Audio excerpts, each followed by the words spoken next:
Okay. Um, it is Monday, Oh boy, it's Monday. Huh.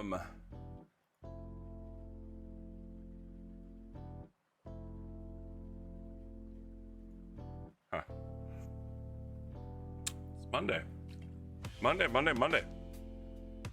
Wonderful, wonderful day of the week where I get to sit here and go, oh, fuck, I'm tired from the weekend.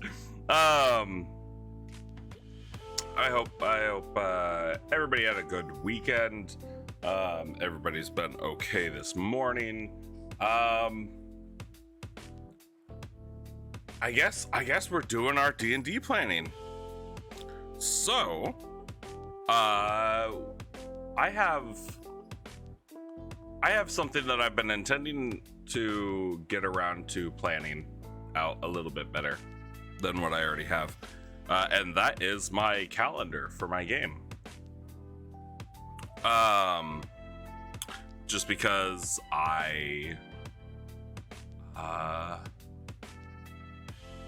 it really needs to be filled out a lot better than what it already is. Which, I mean, I've got the basics down for it, but it's really nowhere near being complete. So I'd like to start filling it in a bit, and kind of figuring out exactly what all goes on in my world. One of the best ways that I can think of to figure that out is essentially just to start filling it in with various holidays, celebrations, festivals of yada yada blah blah blah, and then we try to decide where that would all actually fit in and how we want it to work in or how I want it to work in my world. So it should be fairly easy. I'm sitting here fidgeting with a little collapsible speaker, but yeah. Time to work on this finally. And we may get around to... Oh shit, are we talking calendars? Yes, we are, Meatball. Yes, we are talking calendars today. Or, you know, specifically, I'm gonna be talking about my calendar. But, you know, as always, questions about anything are always welcome. But yeah, my calendar needs work. And actually, let me zoom in just a little bit more. Oh, can I get it space perfectly? Hey, I can. Okay. So, yeah, very specifically, my calendar needs work. I'm happy with the format, the essentially 45 days to each month, with the equinoxes and solstices falling halfway through each, you know, season. You think you put your calendar in the Discord a little while? Yeah, I believe you did, Meatball. I believe you did. And yours had something that an older iteration of my calendar had, and that was like moon phases, which I really love. But I wanna kind of rework my moon phases. Not that my players care at all, but it's mostly for me.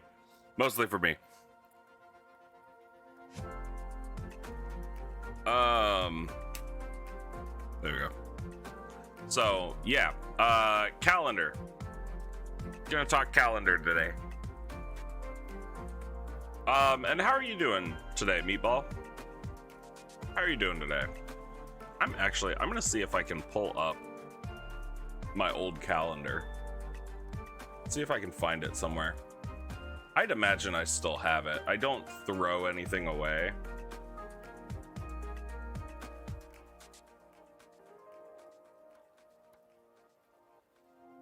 Okay, it's not in there. It's not gonna be there. Is it here? Nope, nope. Backgrounds, backstory, encounters. Does this work? What is this file? I have no idea what that file is. Huh. And hello, Dogness and Meridian. How's it going, guys? Calendar, let's fucking go. Yep, we're doing calendar work, or at least I'm doing calendar work. You're given COVID by a French Canadian. You have had better days. Oh, I am sorry. I am very, very sorry to hear that, Meatball. I hope you're doing well. But yeah, calendar work today. And we can explore different types of calendars as well. We can talk about, you know, should your calendar have weeks? Should your calendar have months? Should your calendar just be, you know, these are the seasons, and then this is how many days are in each season, or this is how many days are in a year. What seasons are there? Because maybe you're running a game on a planet where there's night and day, but you have to travel across the planet to do it. So say the planet is like tidally locked to the whatever nearest star it is, or if your entire world is just a simulation, and you're running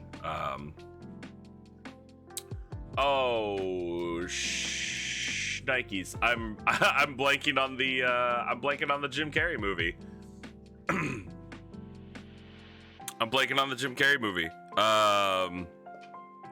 Where he's essentially just living in a dome and they've created an entire world.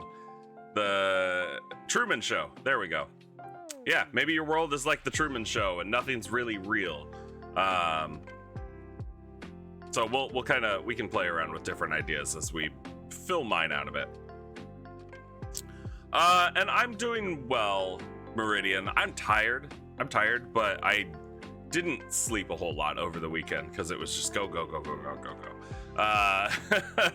And then, boy, world events really have gotten me down this weekend, so dealing with that. You've never thought of running a calendar before? Oh, yeah, it's one of those things where, like, unless your world is constantly just summertime or springtime, or it's completely chaotic and the seasons change willy-nilly, a calendar's one of those things where it's kind of good to keep track of.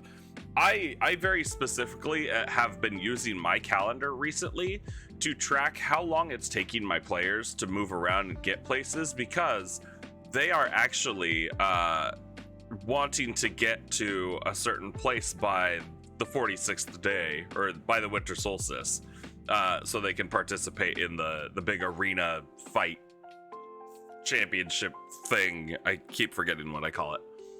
But yeah. You got your back. I appreciate that, Meridian. Twitch keeps freezing and you have to relaunch it. You're gonna go since restarting it. Oh, I'm sorry to hear that, Dogness. Hopefully we catch you next time. But yeah, so we're gonna tackle calendars. We're gonna tackle my calendar. As you can see, I've really only got essentially 8 months, and I didn't plan out weeks or anything like that. I don't know, the idea of like a Sunday, Monday, Tuesday, Wednesday thing is so odd to me. Just so odd to me, because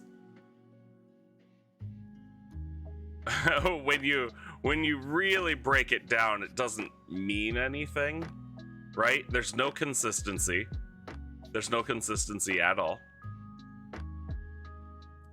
Months and seasons, there's consistency. Although with the Gregorian calendar, it can be a little wonky. This is gonna be super useful because you're running a war campaign. Oh, yes. Keeping track of time is big. Keeping track of time is big for games. It's big for it's big for the games where you wanna put a larger rush on your players, and you wanna make sure that they understand that there's a time limit to what they're doing. And we all know this. We've heard of people that take actual like sand timers and set them down on the table in front of the players and go, well, you got this much time to figure out this issue before, the bad thing happens, right? But if they're traveling the world, if they're traveling large distances, and they have a very specific location they want to go to, or an event they want to attend, or even a goal that needs to be accomplished within a certain amount of time, these things are great to have. Calendars are great to have. And I think I showed this off last time. I'll bring it up again. I do have this, and I'm not gonna get it close enough so you guys can see the details, but it's just essentially it's a little clock tracker that I can use to keep track of where my players are. These outer boxes are mostly for keeping track of rounds in combat, but the inner circle, or the main circle here, is 24 segments, right? And I use 24. Lurk while you work. Thank you for the lurk, Shiz. I use 24 because, it's standard. It's what everybody knows. I know some people will go, oh, well, I only want 20 hours in my day, and that's fine. You do that. Make your own thing that does that. But something like this to help you keep track of, not just like progression along the calendar, but progression within each day is really, really useful. And also really nice because then you can go, if your players ask, oh, well, what time is it? Or what time does it seem to be? You can look at that and go, okay, well, I've been tracking them. I know how long it's taken them to travel this far with all the activities that they've done so far within this game day. This is how much daylight they have left, or, something like that. And obviously that's divided evenly up, and has very, very specific sections for morning.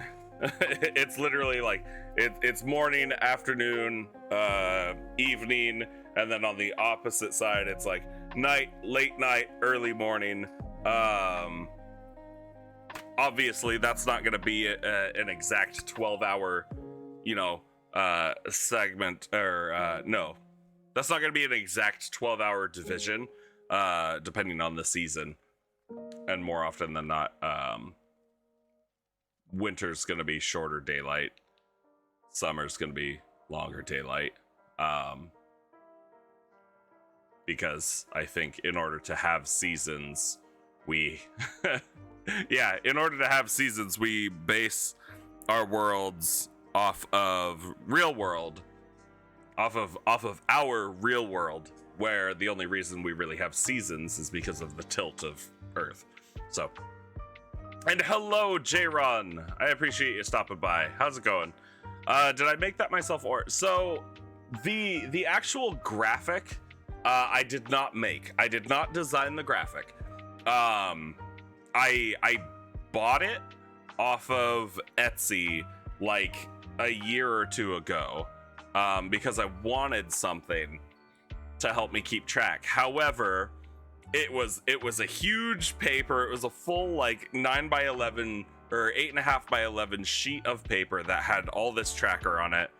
And I was just like, I don't want to have this huge thing right there. And then, if I want to actually keep track of it, am I going to put it on a cork board or something? Or, what am I going to do? So I took that, I shrunk it down, I cut off a bunch of the extra stuff that I didn't need, and then I printed it out to the size that I needed it for the inner circle, to fit a CD, because that's what this is. It's actually it's magnetic sheet glued onto a CD with the graphic glued on top of it, and then it's got like MDF board backing, and then these outer pieces are just the paper glued onto magnetic sheet glued onto the MDF. So basically taking somebody else's idea, and I turned it into something that's smaller, more portable, easier to set behind my DM screen, and as such means that it's not in the way. But then it's also a functional wheel that I can just turn, and then it's magnetic, so I can use magnets to keep track of where everything is. So get creative, folks. take stuff that other people have made and make it your own. Recolor it if you have to, or whatever, because it all works. Just don't go sell it if somebody else has done all the work. That's scummy. But yeah, I'm doing all right, J-Ron. I'm doing all right. I'm tired. The world is a shitty place. But I'm here, and I'm gonna be eating too, because I haven't really eaten today.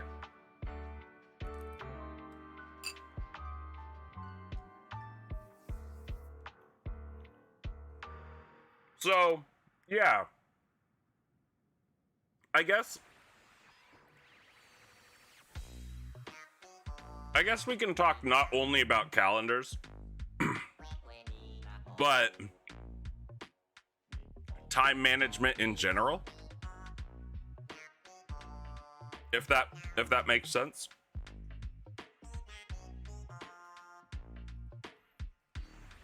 So we can talk about calendars, we can talk about clocks, we can talk about the seasons, and obviously seasons aren't always going to be evenly divided. Mine are, because I just want something basic. If you really, really, really want to get into it, on a round planet with a tilt, so seasons are a thing. Depending on how much of a tilt there is, the seasons are going to be of varying length. Depending on where you are on that orb, the seasons are going to be of a different length. If you're closer to one of the poles of the orb, those winters are going to be really, really long. If you're closer to the center, those summers are going to be really, really long. And then, that halfway, trying to find the halfway point between the equator and the pole, is kind of what you do to get get an evenness between all the seasons.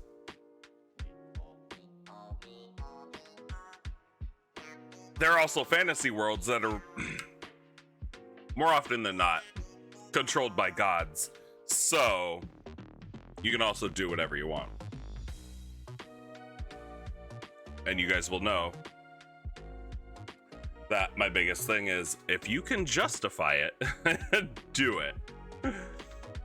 And justifying doesn't mean it has to have a real world scientific equivalent explanation. It just means give an explanation. It doesn't matter what the hell it is. We're talking about worlds where, magic more often than not is a common thing. And magic and gods and all of that can do a lot of stuff.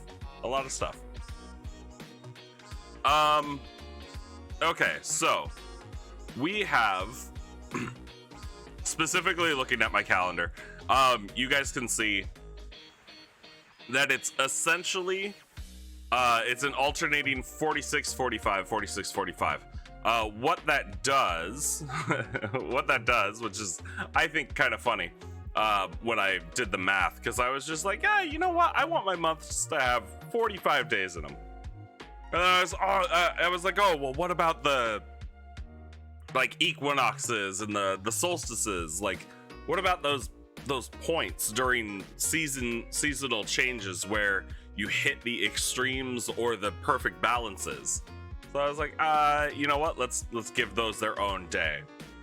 So it ended up working out like this, how you guys see it. Funnily enough, 364 days. 364 days. So we we here on Earth got screwed out of that by 1.25 days, essentially. Which is unfortunate, but it is what it is. But yeah, so I like evenness. I like predictability. It makes my life a lot easier, which is why I went with this. I did not designate days of the week. Again, a week does, like, the concept of a week doesn't make any sense to me, because our calendar year of 365, as I think I've done the math correctly, it's not divisible by 7 evenly. In fact, I'll even just to verify, 365 divided by 7 is going to give us decimal. So it's 52 weeks, and then, 0.142857, blah, blah, blah, blah, blah, blah. That is not an even division, right? That is not an even division at all. And that's why I don't like weeks. They're not based on anything. Somebody just literally decided, okay, we're gonna have a 7-day week throughout our year, but that means that the 1st of January is always gonna, it's never gonna end on the same day year after year after year after year after year. It's gonna kind of bounce around and do whatever it wants. So days of the week, no thanks. Also, unless it's in like a highly let's see if I can open this up. Nope, and this just brought me the thing that I made before. Also, if you travel back in time a bit and you want to go back to like medieval England, something like that,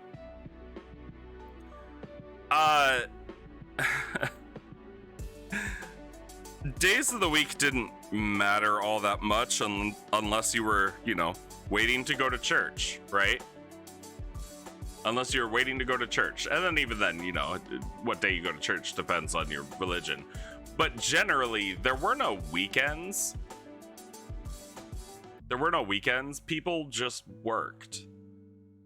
People worked. Shop owners were in their shops running them every day of the week, non-stop. Farmers were out in the fields every day of the week, non-stop. Like, people worked. The idea of a weekend or the idea of days off from work is a very modern concept. And as such, if you're trying to run a medieval high fantasy, type of campaign, generally your weekend isn't needed. And I can't get my old calendar to open up, so I don't know what happened with that. But that's okay, because we're going completely new. So yeah, days of the week, the concept of a week, I'm just like, no, I'm gonna throw it out the window. We could go through and name every single day though, because in some worlds, rather than having a week, they would go through and name each day. um, throughout an entire month, right? Which means every single day, 1 through 45, would have a separate name for every single day. That's a lot of work. That's a lot of work. Definitely something that you guys could do. It makes it a whole lot easier if you have weeks in your world. But then, you know, keeping track of what day of the week it is each week. Very French of me. Maybe. I don't know. But keeping track of that means that at the new calendar year, you essentially kind of have to go through and figure out how the year's going to play out again.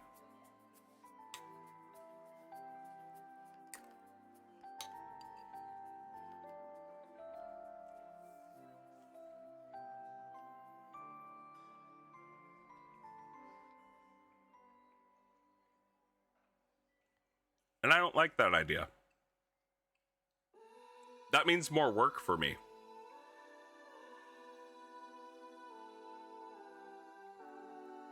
And I don't like work.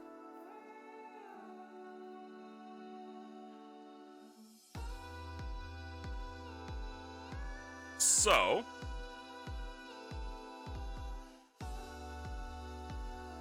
in order to avoid...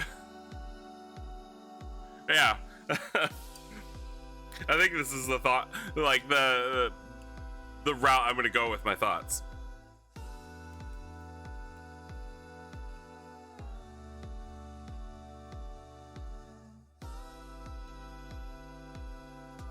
So,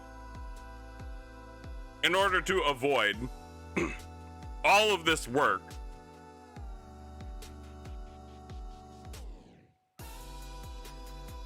going through and giving out 45 different names per day, or building out weeks that may or may not actually line up with anything, I prefer to go this route, and I'll kind of explain, although it should be fairly obvious what you're seeing here. I'll explain it as well. Meatball, during the French Revolution, when the enlightened thinkers took over from the gentry and the nobles, they tried to institute a mathematically perfect calendar, with every day being the same length and every day having a unique name.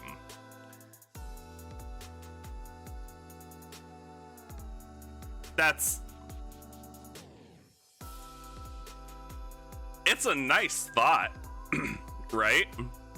Right, Meatball? That's a nice thought. But almost impossible to do for our world, for Earth, right? The closest you could probably get is something similar to what I have. If we're talking about Earth, it didn't really work in practice. Yeah, it wouldn't. It wouldn't. Because the closest you could get is like maybe dividing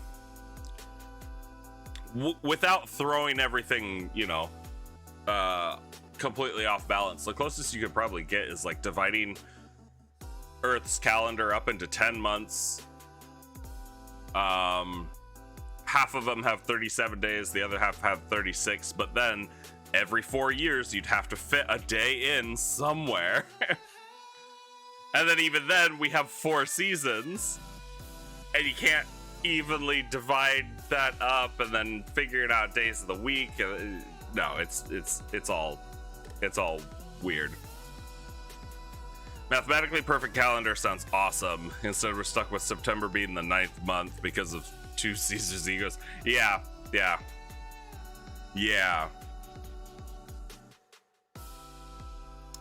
Julius and Augustus. Thanks, guys.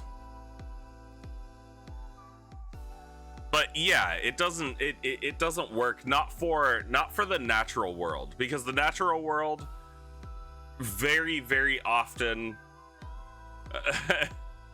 there's not a whole lot of like mathematic perfect. You can find some, but it's not everywhere. Especially when it comes to a giant mass of rock and water and gases and liquid metals spinning around and around and around in a constant fall towards a giant nuclear reactor.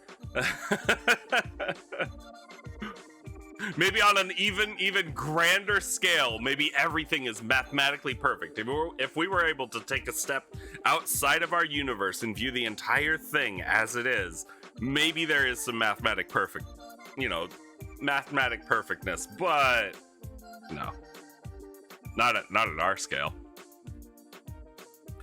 Also, the concept of people working constantly is more modern than you'd think. No, yes. So, people in medieval times had plenty of free time. Yes, that's true. But that's also because thanks to the ruling class and thanks to the church, nearly half of the year was spent in celebration of something, in which everybody got time off to do, to participate in the celebrations. So yes, you're right. They had tasks to do every day, but the work they had to do didn't last the entire day. Yeah, that's also true. The idea of working all day every day because you're poor and that's all you have to do didn't come about until the industrial period of the late 1700s. There's a lot of different factors. They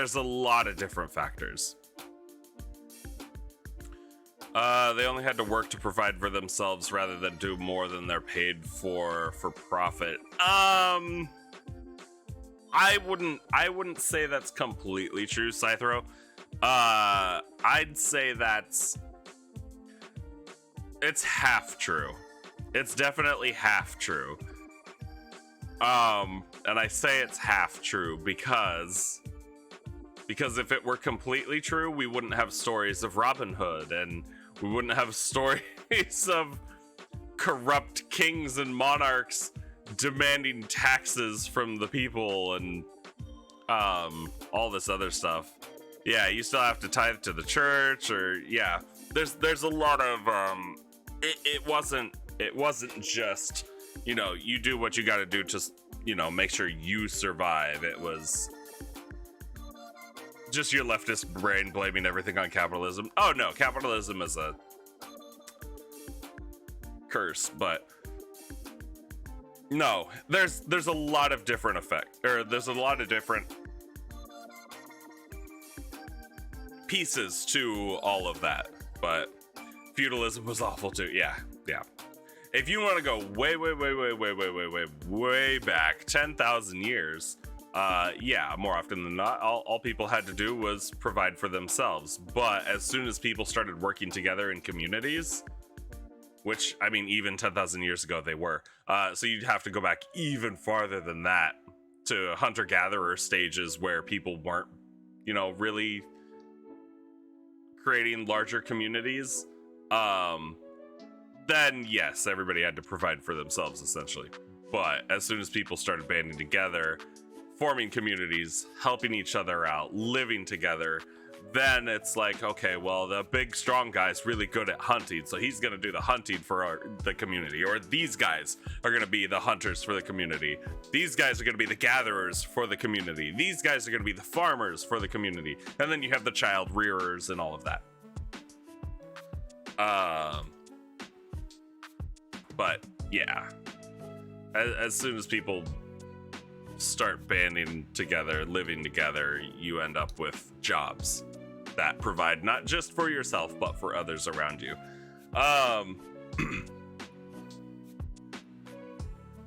Not to say that there's profit in it. Profit is a capitalist idea. If you recall, Meatball, there were a stretch of English kings that declared that men and boys of a certain age weren't allowed to work on Sundays and had to spend the whole day after church practicing archery so that they could be conscripted when the country went to war. Interesting. Sounds about right, though. It's kind of like forced military reserves, right? People always lived in communities and had designated tasks within the group.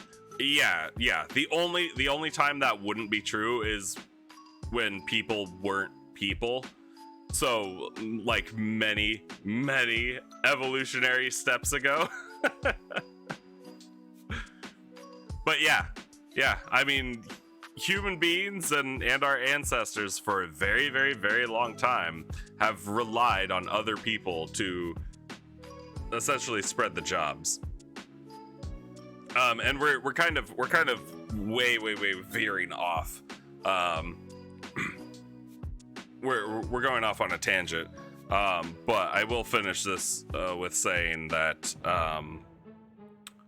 it's funny because when English explorers, I'm gonna blame the English. But when explorers came around to exploring the Pacific Islands and they came across native Hawaiians or other native Pacific Islanders, they thought them to be extremely lazy, right? Because they spent their entire days out in the surf, they spent their entire days playing and doing all of this stuff. And that's all they saw, right? They were like, oh, these people, they don't do any work. They don't do anything to help build anything. They're not providing for their society or anything like that. Which in reality, what was happening was these people were getting up at essentially like at dawn, and then they were just so efficient at getting all of their chores and work done that they were all done by, noon, and then they could spend the rest of their days just living.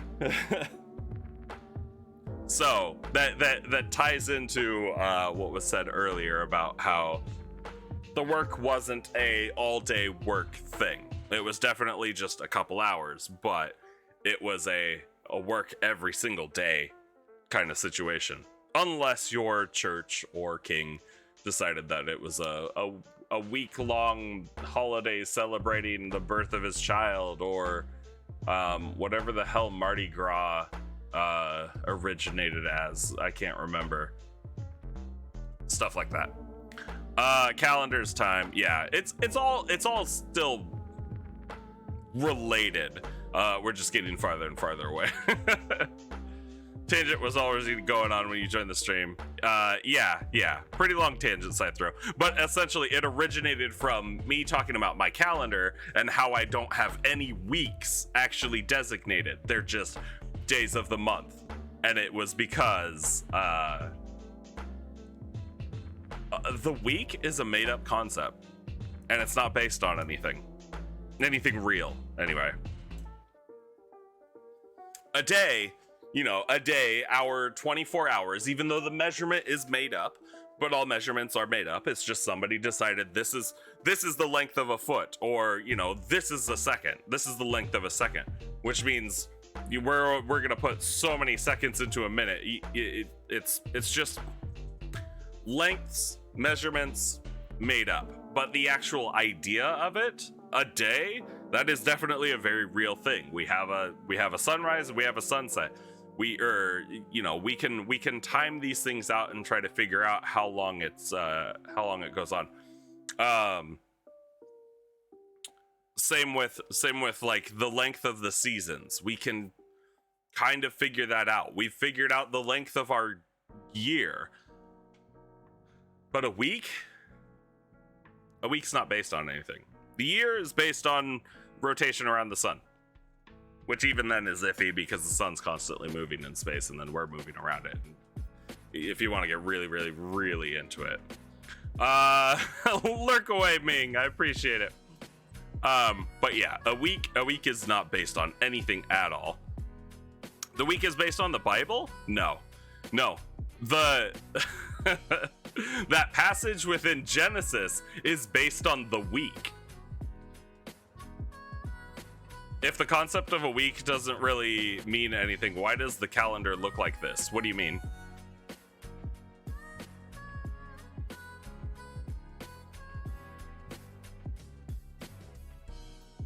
And you have to keep in mind, Scythro, when you're bringing up the Bible, we're talking about a book that's been written and rewritten and rewritten and rewritten and rewritten by kings and rulers for, you know, as long as the Bible's been around in order to suit their own needs.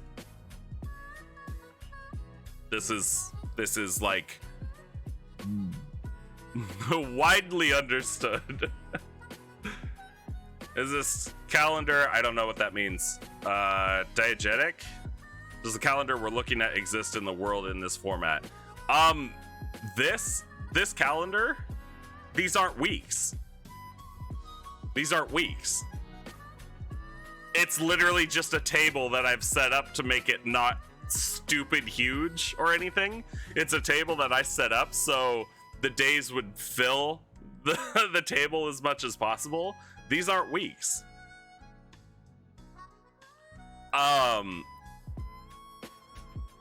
8 days a week, hell of a work week. These aren't weeks. I will say it over and over and over and over.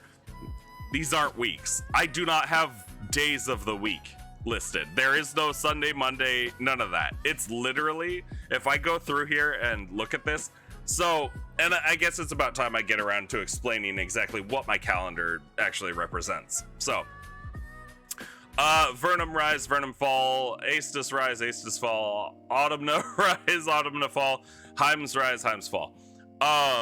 Different various words for different things. Obviously, you can guess what this one means. Heims is frost, or, you know, cold, or, you know, shit like that. But essentially, we have spring here, summer here, fall here, or autumn, and winter there. We call it fall in the US because leaf fall down. That's the joke, right? Beyond that, I have 91 days in each season. Putting the equinox or the solstice in the very beginning, or in the very middle of it, and making it its own day.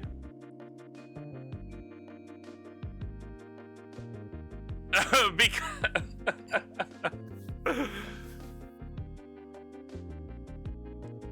a 5-day week would make sense. You can count it on a hand, but there is no week.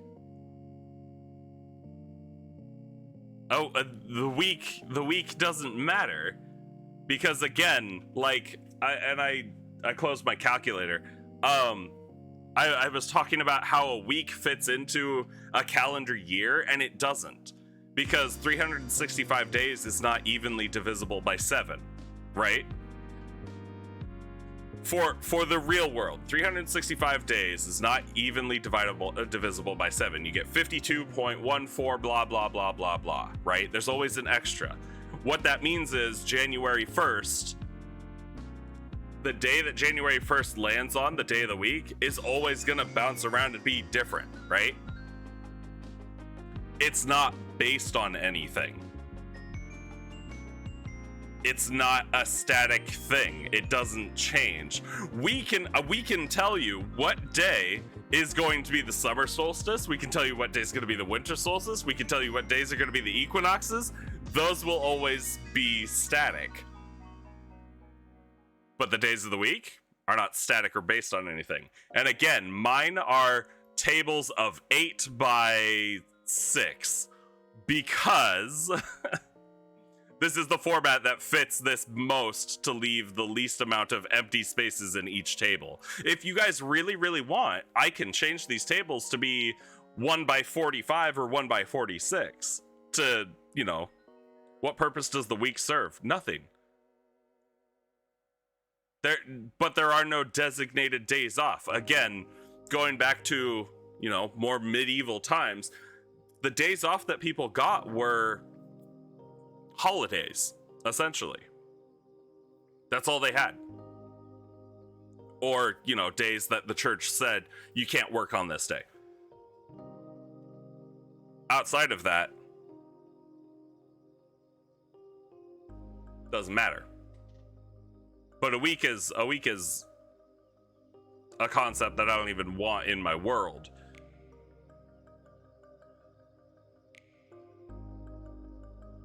So, for each month, or again, each season is 91 days, right? 46 plus 45. And these ones are only 46 because there's a whole day specifically for the equinoxes and the solstices. Beyond that, I'm not going to put in a Sunday, Monday, Tuesday. No. So what I've decided, and going back to the whole giving every single day its own separate name, I'm not doing that because that's a lot of work that I just don't want to do. So it's literally like the first day of Vernum Rise, the 44th day of Vernum Rise. But then when it comes down to like these 46 days, they're not going to say, oh, it's, you know, the 46th day of Vernum Rise. It's more like, oh, it's the spring equinox, or oh, it's the winter solstice, stuff like that.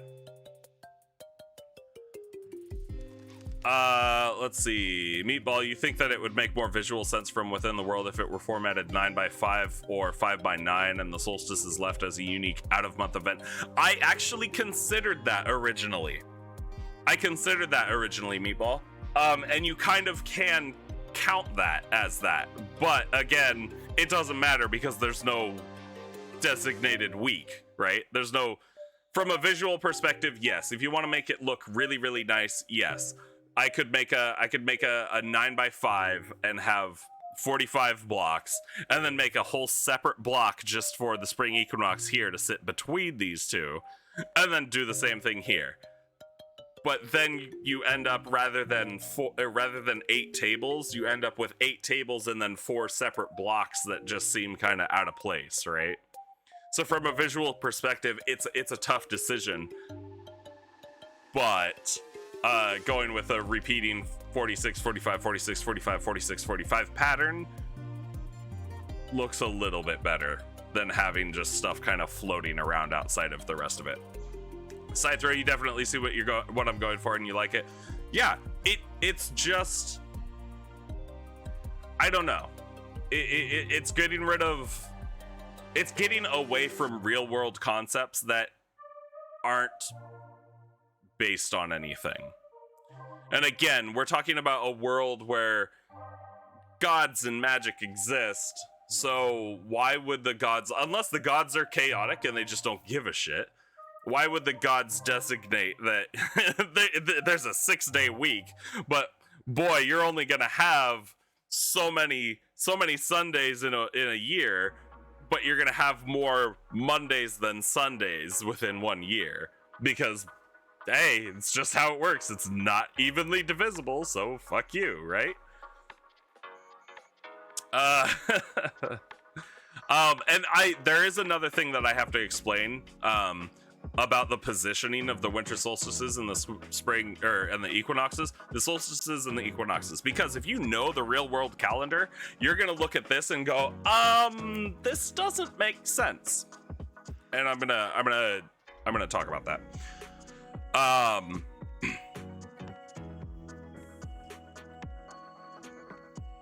Let's see. That's what you meant by meant with the 5-day week. Yeah, and you know, again, this table, it's just it fit better this way. You could make this table however, if you were to copy my calendar, you could make this table look however you wanted, because it doesn't matter, right? Because there's no week. So yeah, if you were to copy my calendar and you wanted to make it a 9x5 with a floating equinoxes and solstices, do it. Great, go for it. Because it's the exact same thing. It's going to have all the exact information, regardless of how you draw it or how you write it or how you type it up. It's always going to have the same information, and holy shit.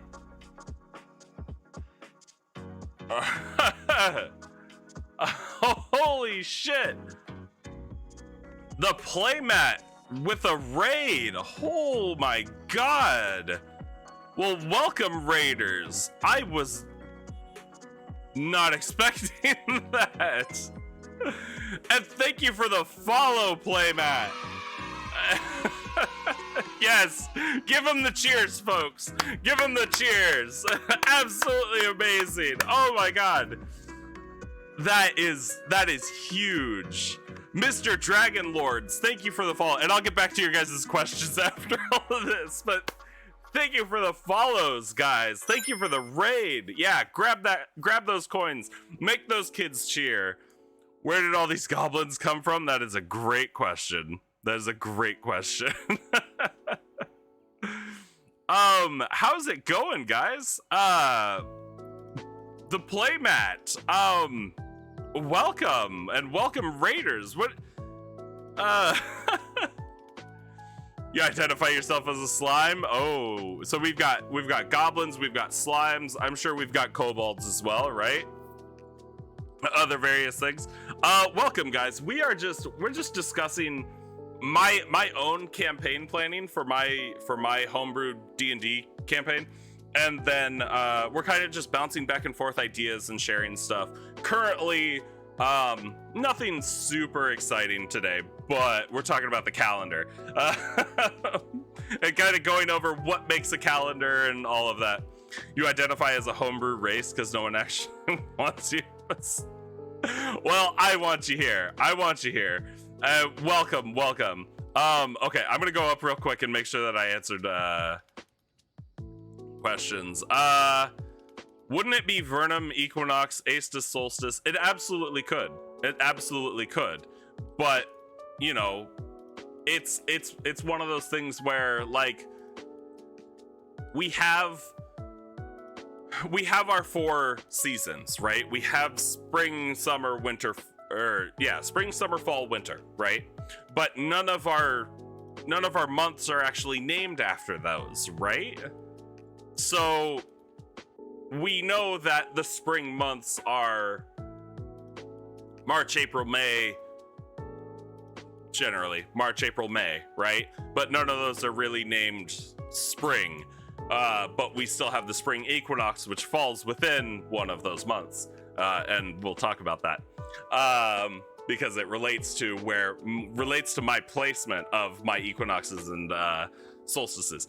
If you wanted to say, yes, this is the Vernum equinox, this is the Autumna equinox, Heim solstice, Aestus solstice, you absolutely could. It would make for better world building, but then you're also changing the names of the seasons.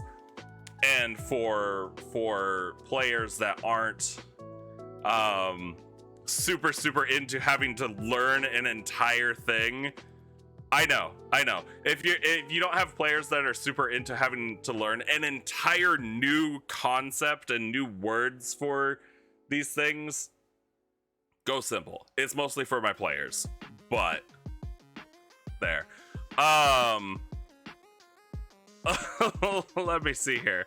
You don't care about the week, you care about the calendar as a physical item within the world. Well, and that's where a way that literate people keep track of time. And honestly, as long as you know how many days are in each season, essentially, you can make your calendar whatever you want.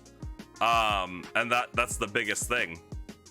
Mr. Dragon Lords identifies as a dragon. Oh god, chaotic madness and crazy for D&D. We love it. And the playmat's a tiefling. We love tieflings. It's just weird to have autumn equinox in the middle of autumn. Yeah, I know. The month is obviously named after the season, but the others are. And you know what? That's actually because I had a rough time trying to find another word to fit the season, right? Heims is a reference to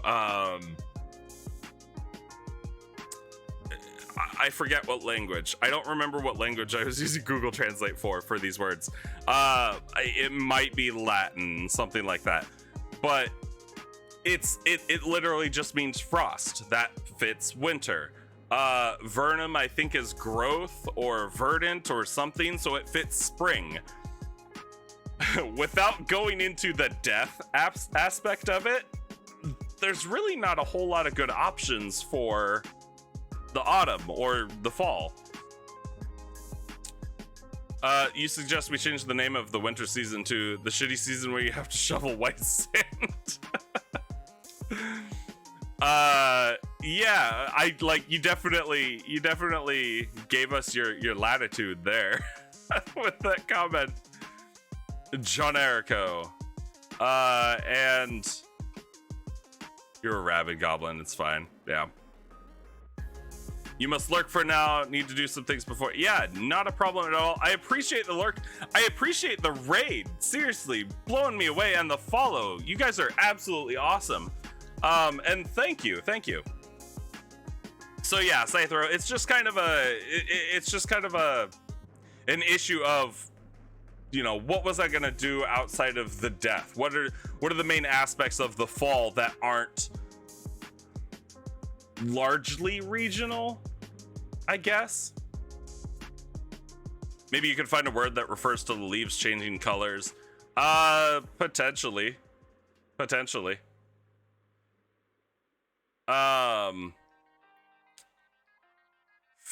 Is that Fipsy Warlord? Okay. You once made a calendar based on gods and seasons. 12 gods for 12 months. Makes sense. Each trimester or season would have each month end in the same suffix, i.e. myth or goddess of magic. Summer months end in L, name Mithril. I like that a lot. So let me actually kind of explain, since we're getting into that. Tuesday in your world is called Zeus Day. Amazing, absolutely amazing.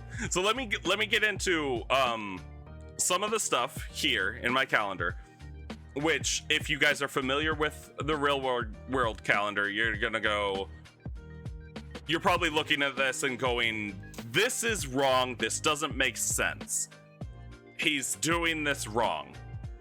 And then, you know, I'll kind of go over the naming conventions as well. And I might actually, maybe I'll pull up Google Translate, and I'll try to figure out what I drew from. So we're gonna go detect language and then English. So Vernum, very, very specifically. Oh, it literally just means springtime. It's Latin. You're welcome. Aestus is Latin for summer. You're welcome. Autumna is just comes up as English, but I know it's not. And then Heims, I believe, is Latin for winter. So you're welcome. There. It's literally just the Latin words for spring, summer, fall, winter. 2 months each. Yes. So I didn't base my calendar on the real world. It just happened to work out that way. And it's probably because I'm so used to the real world calendar that this made the most sense to me. But I want to talk about the equinoxes and the solstices and where they fit within each season. Okay, so Vernum rise, Vernum fall. It's literally the rise of spring and then the fall of spring. Aestus rise, Aestus fall. The rise of summer and then the fall of summer. So on and so forth with autumn and winter, right? I wanted something simple that my players would be able to grasp easily. And that's also why it's color coded. Okay. Now, if you know anything about the real world calendar, you can look at this and go, this is wrong. This is super wrong. And I'm going to tell you why. Because technically, how it is considered within the real world, the spring equinox, the autumn equinox, the solstices, those are the first days of each season. Right? It's not considered spring until we hit the spring equinox, which is like the 20th day of March. The winter solstice is something like the 20th day of December. Summer solstice is the 20th day of June, I think. Something like that. And don't take my word exactly for that, because I'm guessing at a lot of these. I know the 20th day of March being the spring equinoxes for sure. But you'll know that the equinoxes and the solstices in the real world are considered to be the first days of each of those seasons. So you can look at this and you can go, this is wrong. You did this wrong. But my reasoning behind it is, sure, the 20th day of March might be the first day of spring, but you know how many times throughout my entire life I've lived through a February and thought, boy, it sure does feel like spring this entire month. And it's because of the tilt of our world. It's because of how our seasons change. It's not an instant change. It's a build up to the seasonal change and then a fall down, hence the rise and fall pattern that I'm using for my months, and then again, the words before rise and fall, they're literally just Latin for those seasons. It's not overly complicated because I don't like overly complicated. Literally would not stop snowing this year throughout February, so you get it. Yeah. Well, and again, it all depends on your latitude between the equinox and the pole, or between the equator and the poles, right? So the farther up, and I mentioned this earlier, the farther up, or the closer you are to a pole, the longer your winters are going to be. The closer you are to the equator, the longer your summers are going to be. Not everybody's winter is the same length, right? Winter for people in California is way shorter than it is for people in Alaska or northern Canada. The seasons coming after the solstices, equinoxes, is because the Earth needs some time to warm up, cool down. Right. The typical summer temperature usually hits sooner at the coast because the ocean warms up quicker, for example. I did not know that, Scythro. But it makes sense. It makes sense because it's kind of the same thing with like large cities, right? Spring hits large cities before it hits the suburbs around it. You lived in Puerto Rico your whole life until like 2 or 3 years ago. Oh wow, so the snow must be a huge change for you. You're used to nonstop summers. Exactly. So it all depends on your latitude. This idea of spring being exactly 91 days, or every season being exactly 91 days, implies a very specific point along the latitudinal lines in your world, or in my world. But where my players are right now, this fits. Were they to head farther north, that winter is going to stretch a lot longer. If they were to head farther south, that summer is going to stretch a lot longer, and they're probably never even going to encounter winter temperatures or winter weather. So it's a basic guideline, because again, it's that idea of, spring, summer, winter, fall, they're all 3 months long if you look at the calendar. But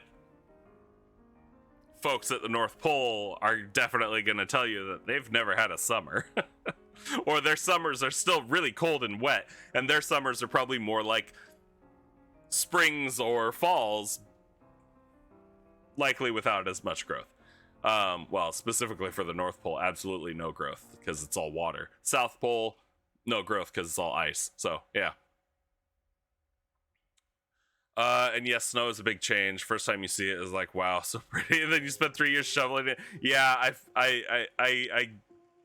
I would imagine that would be like a whole new chore that you wouldn't have anticipated you'd have to deal with. But yes, Scythro, you're right about the warm-up, cool-down, process. Which is why I use the rise and fall. It could be a regional calendar. It could be. I haven't limited it to that. Very, very likely not. Because again, I'm lazy and I don't want to write up a regional calendar for every single location that my players go to. It's just more like It's more like if you were to go, if you were to transplant yourself, from one location to another, it's very, very likely that you're not gonna immediately adopt that other location's calendar, right? If you were to be taken from Earth and dropped off on, say, Venus is a great one, or Mercury. Mercury is even better. You'd probably still be counting your seconds and minutes and hours in Earth time. You'd be counting your days in Earth time. You'd be counting your weeks in Earth time. You'd be counting, your calendar in Earth time, because you want to keep track of where, what time it is, what day it is, what season it is from where you're from. And it should take a while for you to actually build up to the point where you finally accept that, oh, this is Mercury. It's always summertime. I never get a nighttime. Stuff like that. Is it Mercury that's tidally locked to the sun?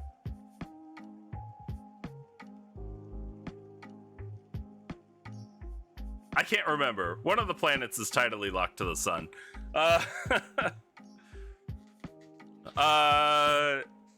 Fipsy, as someone that lives in a coastal city, you believe snow is a governmental mechanism? So are the seasons here how things are in nature, or are they the calendar best guess of when the seasons begin? That Meatball. That's probably the best way to put it. It's literally just it's the calendar. If we wanted to, we could give a whole new name to what each of these each of these months. We give an entirely new name. And originally I had done that, and I looked at it and I went, I looked at it and I thought, my players are gonna have no idea what the fuck this means, right? They're gonna have no idea what this means. So again, a lot of my stuff is built specifically for my players, so they can understand it just by looking at it. They can go, okay, this is what this is. He used a weird word that I don't know, but I know what this means, right? Were I to write a book and fully just go full on crazy with my world building, I absolutely would give each of these months their own separate name. I probably wouldn't do a week. Like I still probably wouldn't do implement a concept of a week, because I hate that idea. But yeah, absolutely. There's a middle ground that I have to meet in order to make sure that I'm not just constantly explaining stuff at the table, so the game stays fun. You can go super in depth if you really, really want to, but I'm not here when I'm playing D&D, when I'm planning D&D, I'm not here to write a book. I'm here to just put stuff out that can be fun. The calendar, the time, literally just ways to keep track of what it is. And actually, because I showed this, I've shown this off. These 24 hours, or these 20-hour or 24 segments, they actually are listed with like PMs and AMs. There's no PM or AM in my world, because that's a real world Earth idea, AM and PM. And that really only it really only matters if, like,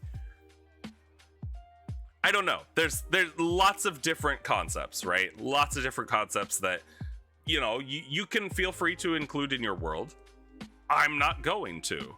I don't know why anybody would say that, oh, the start of the day, the first minute of every day is in the middle of the night, where you have no way of linking it to anything at all, right? It's dumb. Why wouldn't the first minute of the day be right as the sun comes up? But then you have to worry about changing sunsets and sunrises, right? But yeah, there's no reason why 12 p.m. has to be 12 p.m., right? Let's see.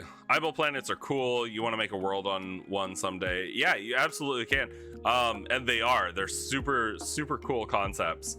And I like the idea of a tidally locked planet, or just plane of existence where part of it is just immediately completely uninhabitable because it's so hot. The other side is the exact same way because it's completely frozen. But then you have this perfect band that wraps around the world where all of life is, because that's where the conditions are just right. That it's the Goldilocks zone, but on a planet, right? When you normally hear people talk about a Goldilocks zone, it's usually astronomers talking about trying to find a planet that sits right in that perfect area where it could actually have life inhabiting it. But the same thing goes for, eyeball planets or tidally locked planets. You don't know if using the same months or weekdays would break the immersion for you or your players, unless you specifically think about it. They're just words and on the same level of suspension of disbelief as speaking English in the fantasy world. Yes, you're right. All worlds have their specific history. Yeah, no, you're right, Scythro. You're right. Making up a calendar sounds fun. One of your players would definitely get into it. Yeah, no, it is fun. It is fun, and you're right. There is the expectation of people being able to implement that suspension of disbelief. When you have players that have trouble with that concept, you kind of have to find a middle ground, right? Again, it's about my players and me, how much work I want to do to, change the world enough or make it different enough to where they can actually go, okay, this is a fantasy world. I'm not just running around in New York with, fireballs blasting from my forehead, shit like that. Meatball, you got around I don't know what this month means by tying the names of the months to constellations, and the constellations are characters, right? Yeah, that works too. That works too. That's another thing.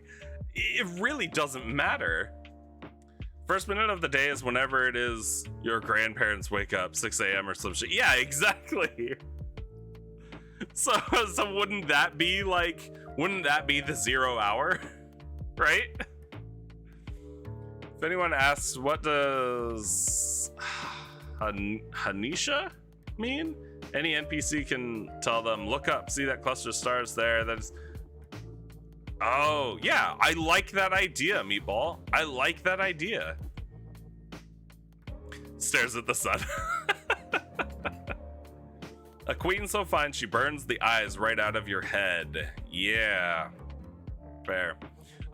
You want to have an elemental conflict on the eyeball planet. Fire guys in the central desert, ice guys on the dark side of the planet. Sure. Go for it. Only those truly pure of heart can stare into her and see her true form.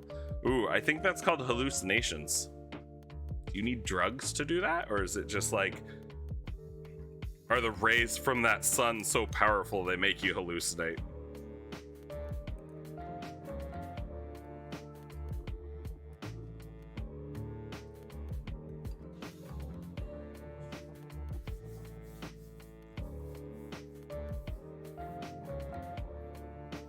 So,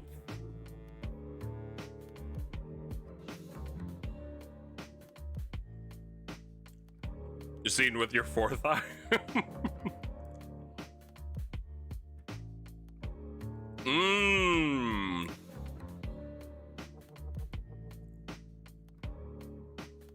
Generico, I like that. It's an excuse to say everyone is a sinner and priests to claim they see her true form. I love that. I love that. Pure of heart equals being blind. You've also burned out your third eye, yeah. It took me, an hour to kind of go over my calendar and explain it. It's simple, right? I love simplicity. So everything that I'm gonna do is usually going to be, especially stuff like this that can be super, super complicated, it's going to be simplified as much as possible. So I got rid of the stupid week concept. I hate it. I got rid of the actual separate months concept and just went with seasons. I went with the rise of the season up to its equinox or solstice, and then the fall away from that, right?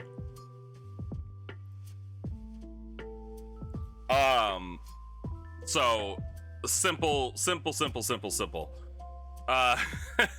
you for thanking Stream Elements Scythro.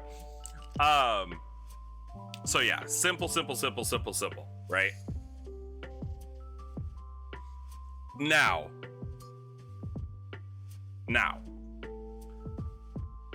my calendar is really empty. Like really empty. Okay? Really empty. I need to fill it out with various holidays or various celebrations, stuff like that. So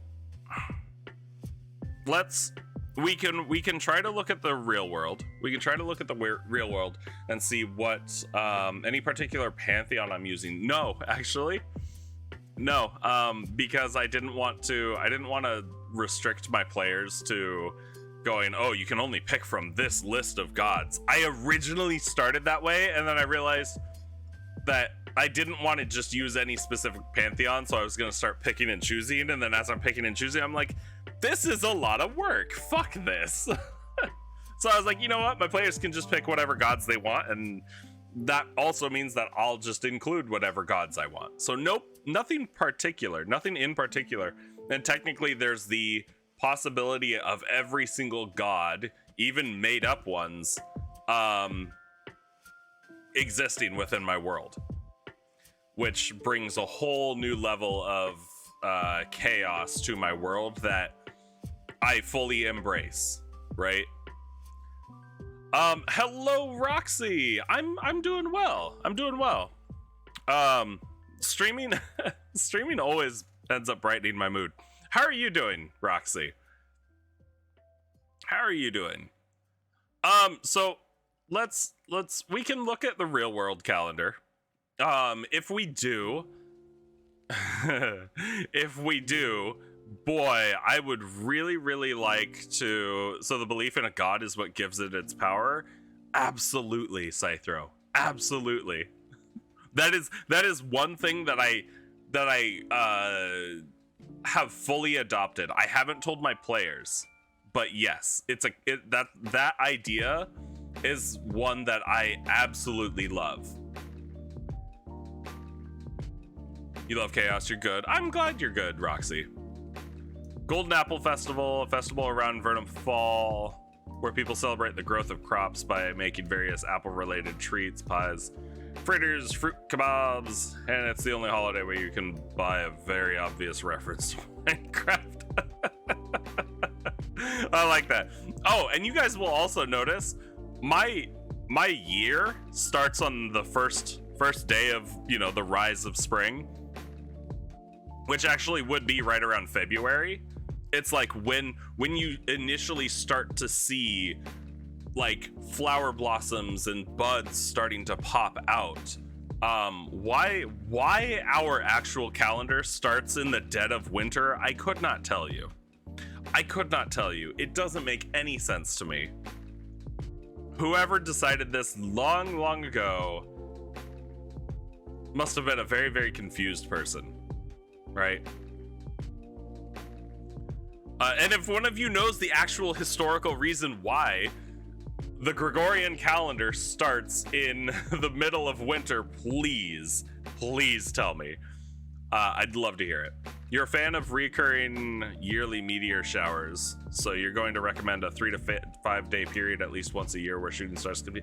I love that idea, Meatball.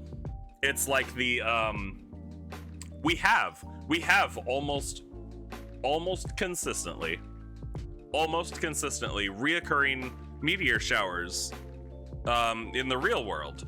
They happen during what, August? Is it August? September? Somewhere around there. It's like the end of summer. So yeah, I absolutely could do that, and I'm gonna actually start typing some of these out. So I'll write down Golden Apple Festival. I'm also gonna put in just Harvest Festival because why not? I think every single culture, and these are here's another thing. We can list out as many holidays as we want. These will definitely be regional things, right? These will definitely be regional things. So not everybody is gonna celebrate a harvest festival. Not everybody's harvest festival is gonna be at the exact same time because harvest is going to be different depending on where you're located. So meteor showers. Okay, I'm just gonna write meteor shower. You can excuse my slow typing. Or please excuse my slow typing. So meteor shower celebration. That works. You like that? Gives gods agency to encourage missionaries and to compete against each other. Yeah. Does it have to be a true belief, or can you force someone to believe? Ooh,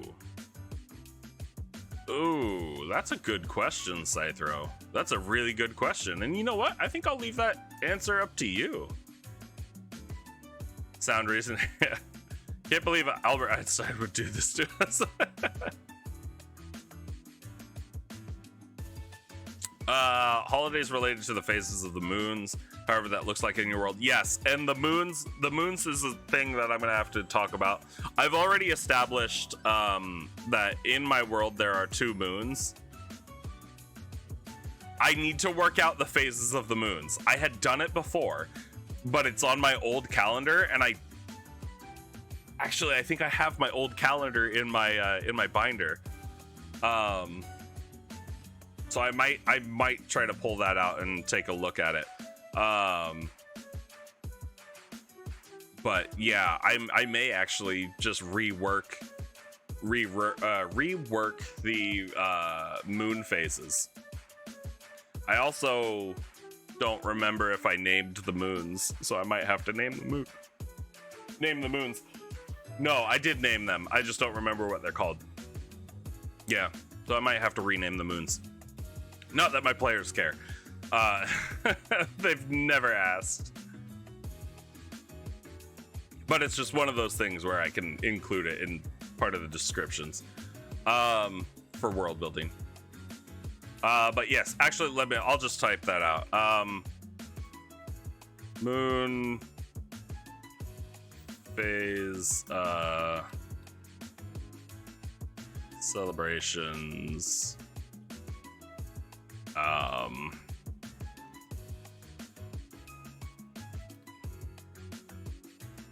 Oh my god. Eclipse celebrations. Let's see. Meatball, you know that Germanic society's new year started on the winter solstice. Okay. And that makes sense. Actually tying it to something makes sense. The year would start on the shortest day of the year, gradually grow longer and stronger, and then grow short and weak again. Yeah, that makes sense. It would mirror human life. Yeah. You have no idea why it got shifted a week or so in the Christian, because I won't get into that. But okay. Yeah, good to know. That makes sense to me. Actually basing it on something measurable, right? Food for thought. How many moons is the sweet spot between epic fantasy and crushing gravitational force? Let me counter that with if you were to have a world with 98 moons, a ridiculous amount of moons, right?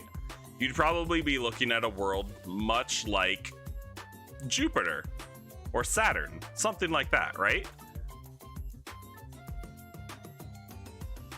On that planet, if it were to have life on it, you would imagine that the life would just be accustomed to that level of gravitational force and would be able to move about as freely as we do here because we're used to the gravitational force here, right? So for a world traveler, traveling would be difficult, and traveling to that kind of a planet could actually just instantly kill them. But everybody that's living there would just live normally, right? So I would say include as many moons as you want, because no moons would be fine. 8 moons would be fine. 2 moons would be fine. You'd say 15 moons might be a bit of overkill. Honestly, do what you want. Do what you want, because yeah, you can justify it in that we live life here with 1 moon on Earth. There are other planets with near 100 moons. If life were to actually be on that planet, life would be accustomed to everything about that planet, including 100+ moons and everything that came along with it.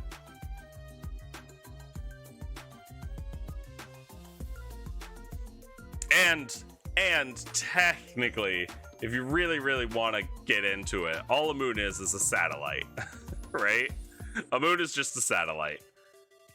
And wouldn't the rings of a planet be hundreds upon thousands of satellites? So 5 is getting to be crowded, a crowded sky, sun's the same. Well, in reality, and if you want to look at like pop culture references and stuff like that, we can look at Star Wars to be very like get down to an exact example. We can talk about Tatooine and how it has 2 suns. Throughout the universe, a 2-sun system. Ad time, lovely. Yeah, we'll talk about it in a second. Let me make sure I'm not missing anything. How many moons is this? Eclipse days being a thing of celebration where people use the phase where it covers the sun to do chores, implying the moon is standing in for the sun to have the. Yeah, I like that. I like that, Generico. The eclipse celebration thing. Maybe have a small moon orbit the big moon, which orbits the planet. Could. Actually, Scythro, that small moon orbiting a big moon idea, it's completely doable. It's completely doable, but if you go beyond that little that tiny little system and you start looking at the greater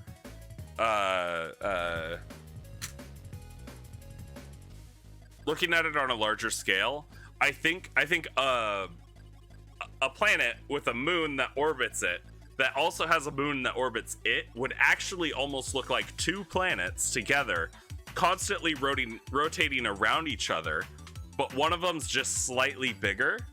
But because of distance, it's hard to tell when you're on one. And the one that has the secondary moon that circles around it, or the moon that has the moon, is actually the planet, and you're one of the moons. It would be a very Moon of Endor kind of situation, right? You'd be living on the moon, but you would think it was the planet. But because of distance and scale and all of that, it could be kind of difficult.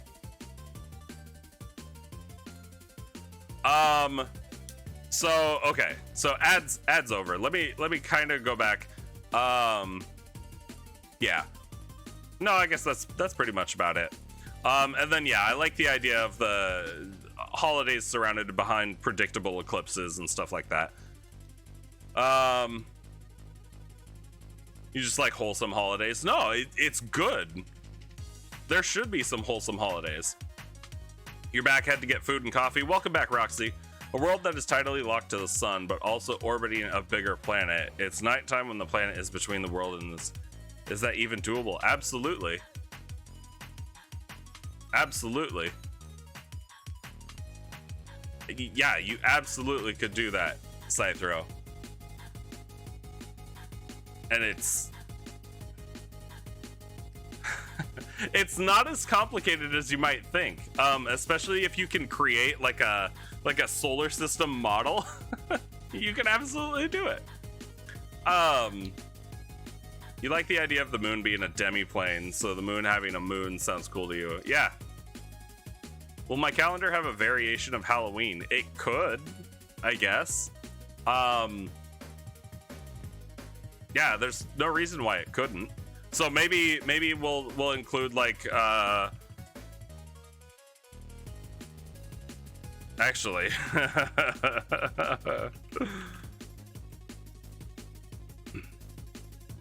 I'm gonna kind of build on this one.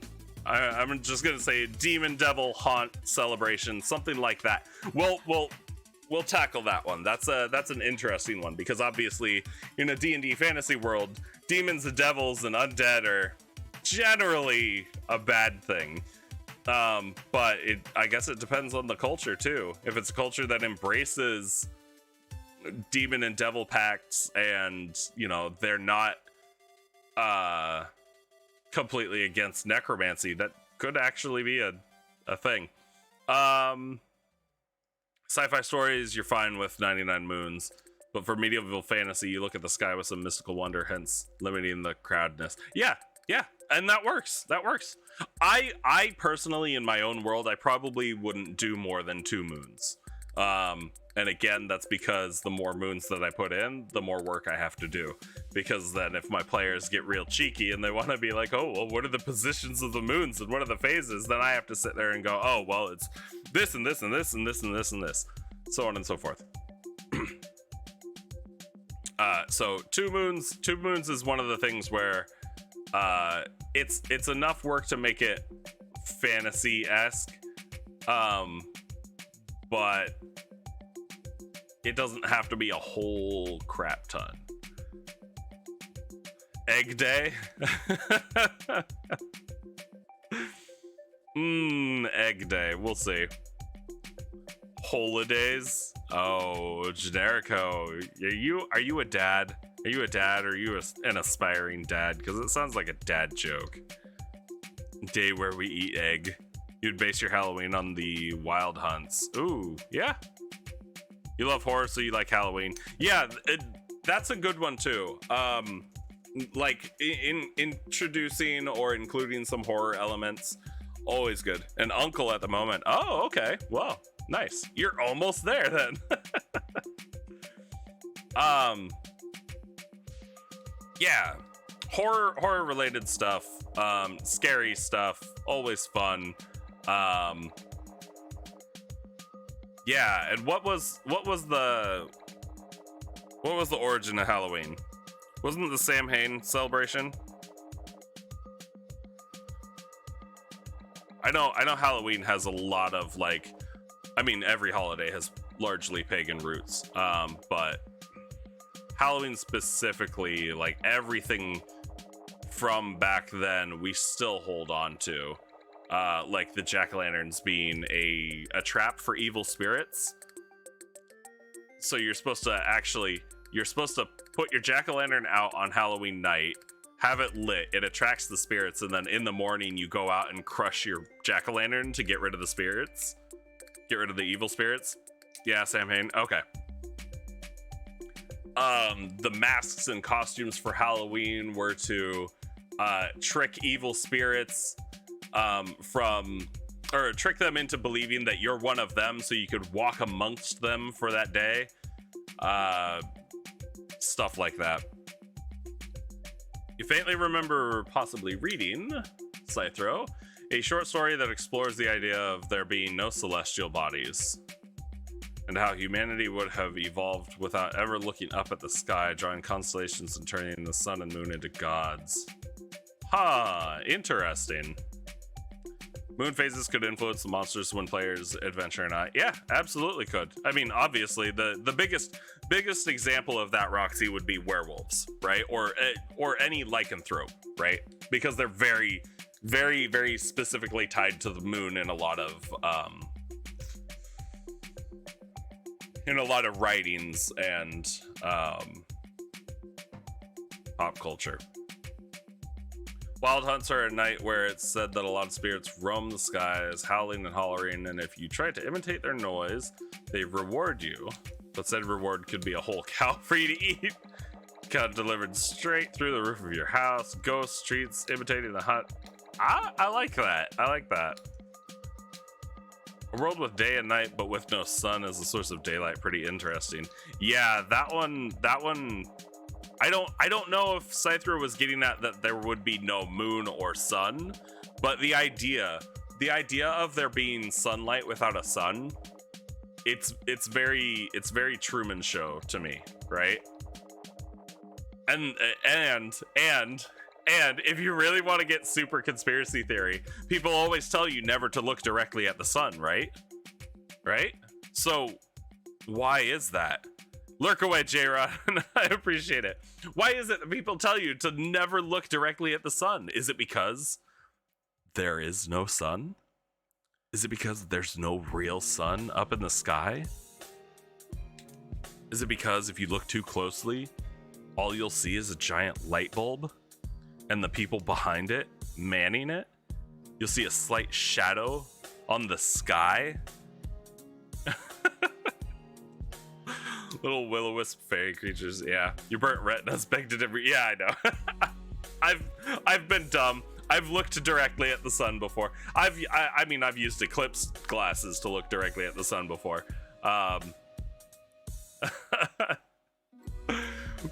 But no, I like that. I like that idea. It's the idea of you're being told to never do something because they want you to believe one thing, but you know, actually investigating it and going against what they say reveals a different truth, right? And that's not a unique idea. People have used that forever. The example that comes to mind right now is was it The Village? Is that the M. Night Shyamalan movie? With the folks that live in a village, in a clearing surrounded by trees and forest, but then the forest in reality is like walled and fenced off as like a government project or something, and then there's like monsters out in the forest. But yeah, and it's an older movie, so I don't give a crap about spoiling it. So if you guys don't know, you can leave. But but yeah. That kind of idea, or you know, the Truman Show thing where it's like, don't cross this bridge, don't sail out in the ocean because the ocean is dangerous. But he sails across the ocean when he's finally like realizing everything's fake, and he ends up hitting a wall, and it's like, oh, that's why they don't want me to sail across the ocean, because I'll find out that none of this is real. That kind of thing. Yeah, so it's a fun idea to play with, and you can absolutely include it in your games. I don't. I don't want to play mind games while I'm playing mind games. You want to play D&D, but Discord hates your headset mic. Oh, I'm sorry to hear that, Roxy. I'm sorry to hear that. They tell you don't steal. Could it be because you'll realize it's not their money and it's actually our money, comrade? Exactly. Private property is a myth. Sure. I'm not endorsing anybody go steal or trespass on property. I need to put that out there.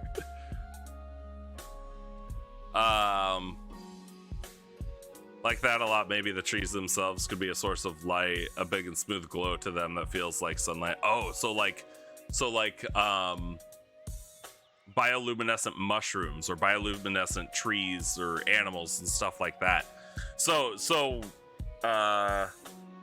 what you'd kind of be talking about is something similar to situations like deep sea situations where bioluminescence is the biggest thing for, you know, anything that relies on visual aids, right? Anything that relies on needing anything that needs light in order to be able to function well. you just start introducing bioluminescence. I am, however, advocating I have never advocated murder. When did I say that I advocated murder, Meatball? We are not 100% endorsing both trespassing and stealing. In a fantasy RPG game exclusively, yes, go ahead. Real life, do not trespass, do not steal. I don't need any of you going to jail. Your Feywild is basically all bioluminescence. My Feywild is a world in permanent twilight. So it's always sunset or sunrise, but without the sun. So there's light, and there's darkness, but it's not a whole lot. But there is a day-night cycle, and it threw my players off when I did it. So the nighttime in the Feywild, in that world of perpetual twilight, the shadows just get darker, and then in the daylight, the shadows get lighter, and that's about it. And my players hated it because they had no idea what time it was the whole time they were there. They were like, are we tired? Are we not? Like, how long has it been since we had a rest? And, you know, what's going on? And I was just like, you're in a new world. You've never been here. You don't really know how it all works. So fucking deal with it.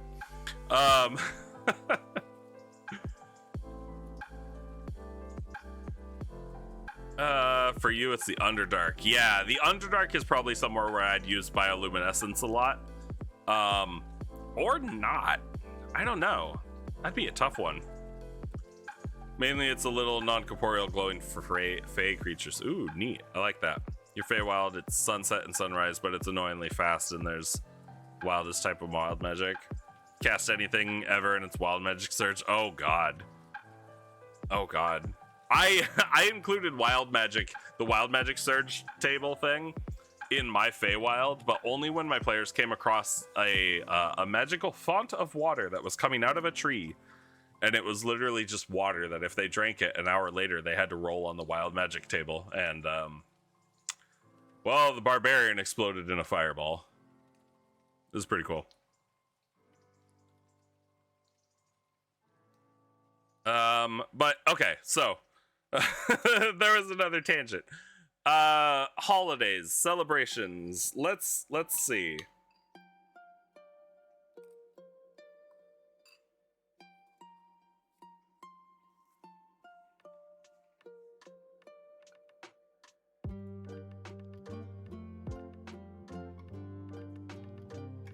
Okay.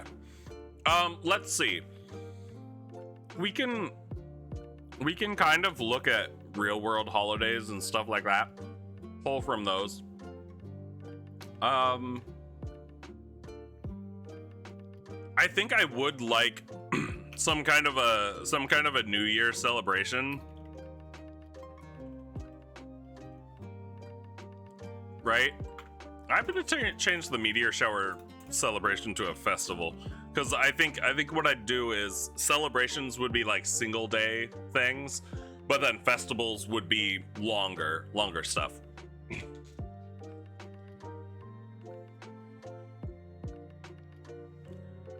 Underdark creatures have dark vision for the most part. In the abyssal seas, most animals use bioluminescence to be seen rather than There's anglerfish, but also some that communicate swarm behavior, attract mates, or use flash bombs. Yeah, you mentioned the dark vision.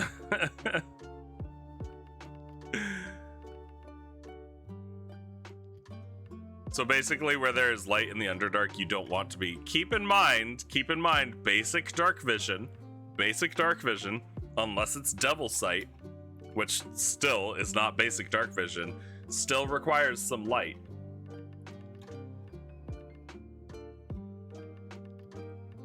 Because as far as dark vision goes, it's kind of like it kind of works like cat's eyes, right? Where their eyes are able to adjust to the like smallest amount of light, but they still require some light. In absolute pitch black, with no light source whatsoever, no light reflecting off of anything like that, you cannot see in pitch black abyss with dark vision. You still require some amount of light.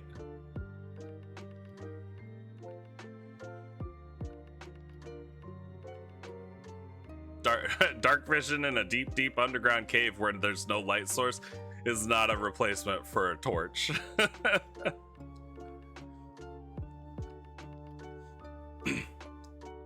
You like the idea of the same day as a big asteroid coming in the sky is also Wild Magic Day. That's right, you're still on that shit. So, okay. New Year's celebration, some kind of haunt celebration. We have moon phases and eclipse stuff. We have meteor shower festivals, harvest festival, golden apple festival, which maybe that's what we call the harvest festival. Maybe those are kind of tied. I'm gonna do this. Sosin's Comet. Yeah. See, yeah, that's a good one too. Which actually we have that, don't we? We have Halley's Comet, don't we? It's like every 80 years, something like that. Which, God, I don't know if I'm gonna get to see it. I hope I get to see Halley's Comet.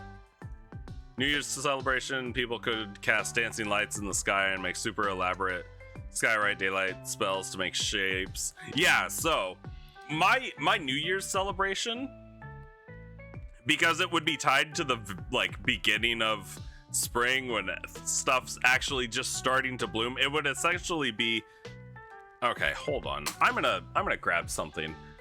40 Kaj, thanks for the follow. Yes, but plus magic, yeah. Hold on.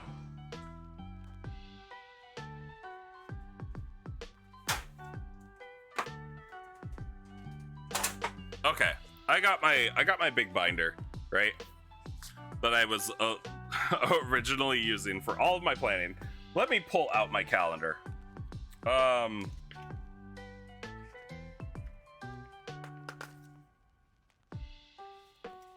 don't think it's right here. Oh, nope, that's the new one printed out. Oh, I don't want that. I want this one.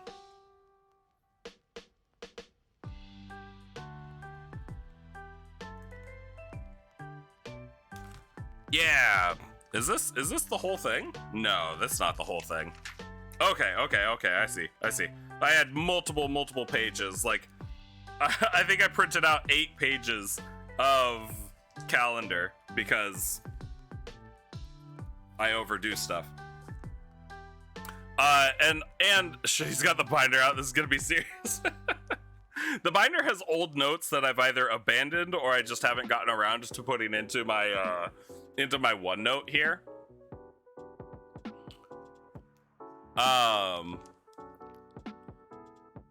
You have a feeling it's one of those models that are pretty and work well, but for some time, but quickly fall apart on longevity.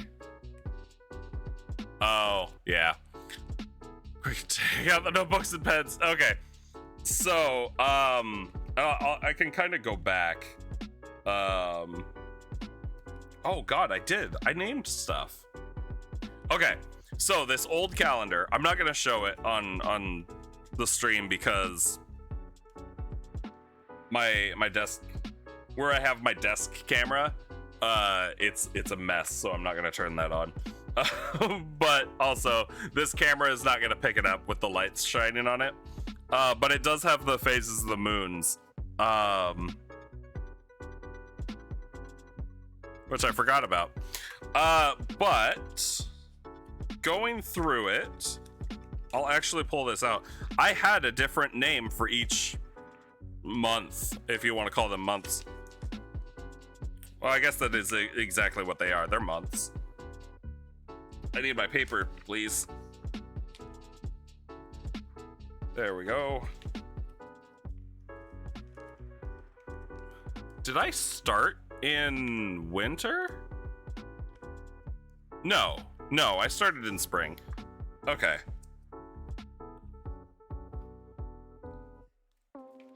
Right, because of the okay. I wrote on the page protectors what seasons they related to in the real world, but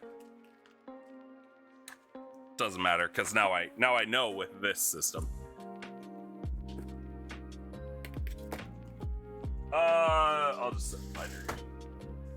Okay, so if you guys really want to know, as far as the months go, it was really dumb. And now I've got papers everywhere. 5, 6, 7, 8. Okay, cool. Yeah, you can't see it. Cool. You're gonna head out now. Yeah, thanks for showing up, Scythro. You know I always appreciate it, and I hope to see you later.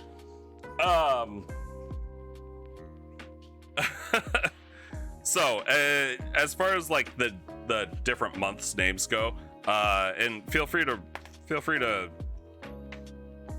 bash on me all you want. It literally went Dawn Melt, Rainsall, Blossom Span, Fire Bloom, Gust Moot, Reap Dusk, Frost Creep, and Snowdrop. Not super creative, not like super fantasy. It was literally just like, oh, I'm gonna try to make sure that I know what each season, each of these months falls under. Yeah, those names are stupid. Writes them all down. How dare I be generic? I know, and you can tell the generic stuff never left me because again, these are all just Latin words for each of the seasons. But let's see. I named, because it's the first, technically, like, it's the first day of my spring season. I named the New Year, like, the New Year holiday, New Bloom.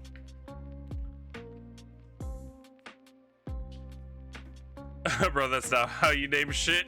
Tiefling NPC, Tiana, Dryad NPC, Dryana. Oh, wow. Alright, now I don't feel as bad.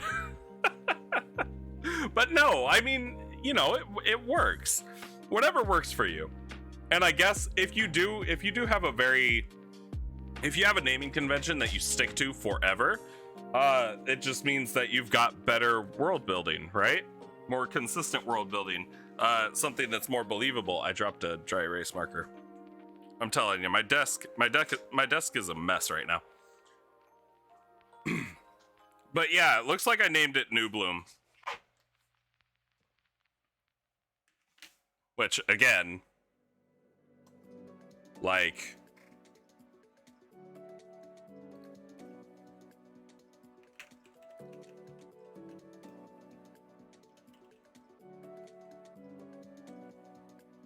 I mean, it works, right?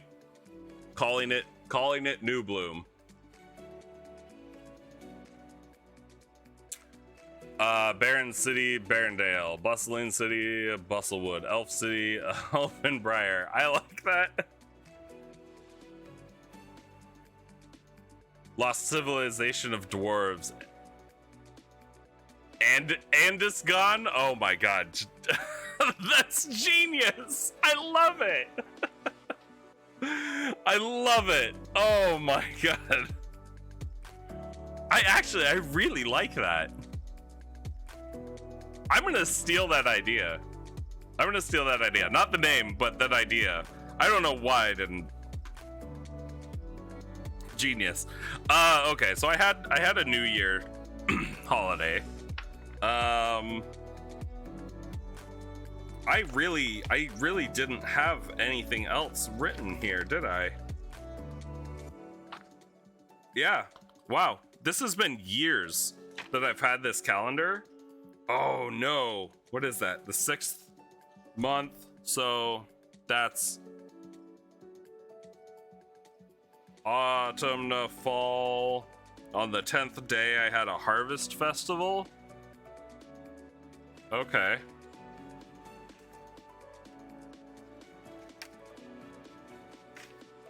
That kind of works. You're legit super proud of it. You should be. Regardless of your native language, choose a language from the exact opposite side of the world and drop some apostrophes and H's. Boom, insta fantasy names. Yeah. Actually, my my go-tos for coming up with fantasy names, I'll stop using C's, and that's just a personal belief that of mine. I absolutely hate the letter C, and I don't know why English uses the letter C. Because every sound that the letter C makes is made by another letter. And the CH sound should be its own letter. Your orc's name, Natasha. But yeah, I'll drop C's. I'll start putting H's in after hard consonants. And then I will change I's to Y's, right? So if you have a name of like,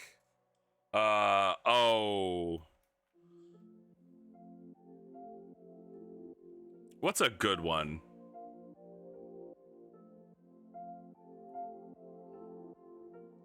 Oh, I know. Let's just write the word discreet, right? Right?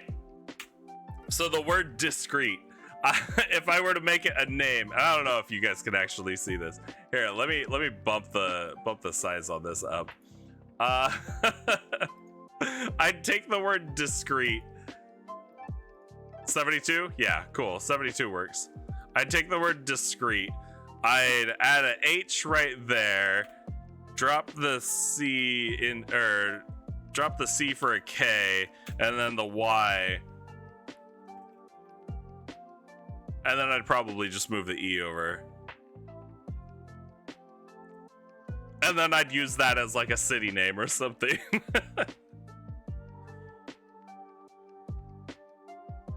You took out, my world is completely in drought. I took out the C's. I didn't take out all the C's. But yeah. That just seems annoying to you. You love it. It's easy, right? Or if you really want to make it super weird, you want to make it more dragony.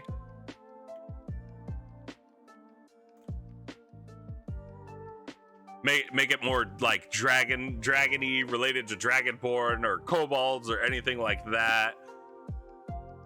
You want to make it a little more weird. Throw the H at the end. Now instead of discreet, we've completely obliterated the word discreet and turned it into discreith. You feel like you depend on Middle Eastern languages too much? Yeah. But I mean, that just fuck up words. I've heard of people that will like just hit their keyboard like that, and they'll go, oh, okay, well, let's do this, and then they start throwing in some vowels like we'll throw an A there, Y, A, maybe a space, and then E, O, there. There's your fantasy name. Lekidis Jaffavagib. Ooh, that sucks.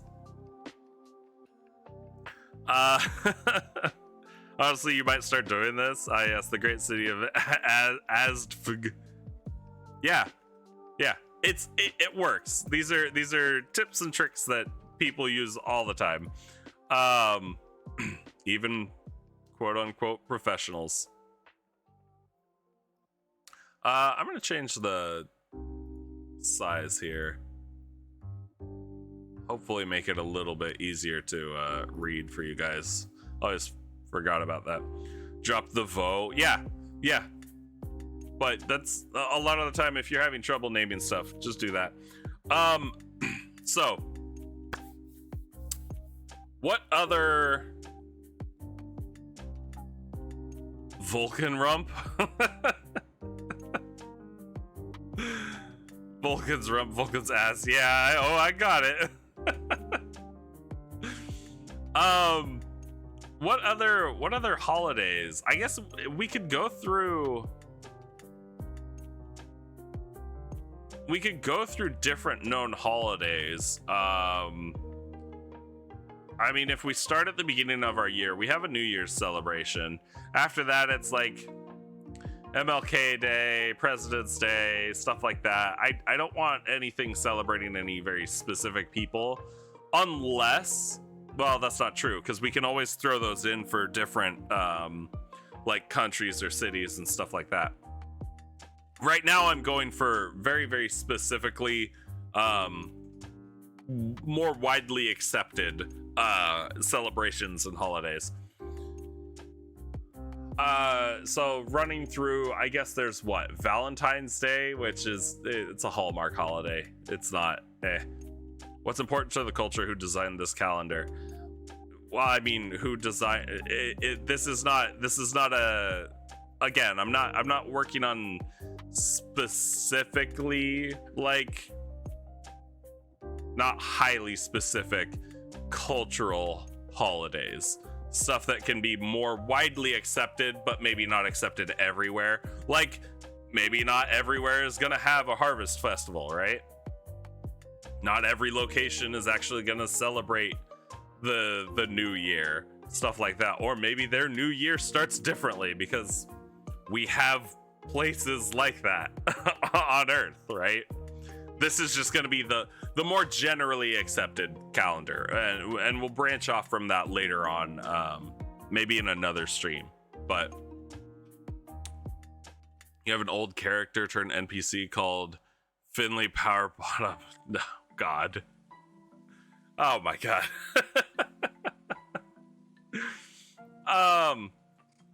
So let's see. Just going through like big name holidays. Valentine's Day, which, I mean, it's not a terrible one, but I'm gonna say no to that. The Great Power Bottom lineage, but it's not a bad one. Like I could spin it to be better, but then what? We have like St. Patrick's Day, which is, again, meh. Oh God, I think all the really big ones end up near the end of the year, don't they? St. Patty's can be Feywild related. Yeah, it could, and I'll keep that in mind. But I think a lot of our celebrations are more end of the year, right? Like, because we have Halloween, and then we have the Day of the Dead, and then, you know, stuff like that. Celebrations of, you know, we've got the Samhain celebration, Halloween, but then the Day of the Dead is less Halloween and more just, well, it's celebrating the dead and remembering the dead. So it's kind of like a Memorial Day. Want some non-American festivities to spice up? Absolutely, I always do. Always do. I'm gonna put in a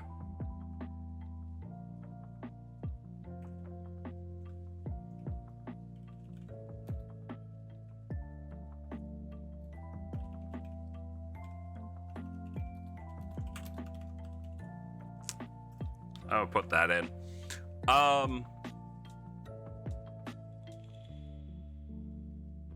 But yeah.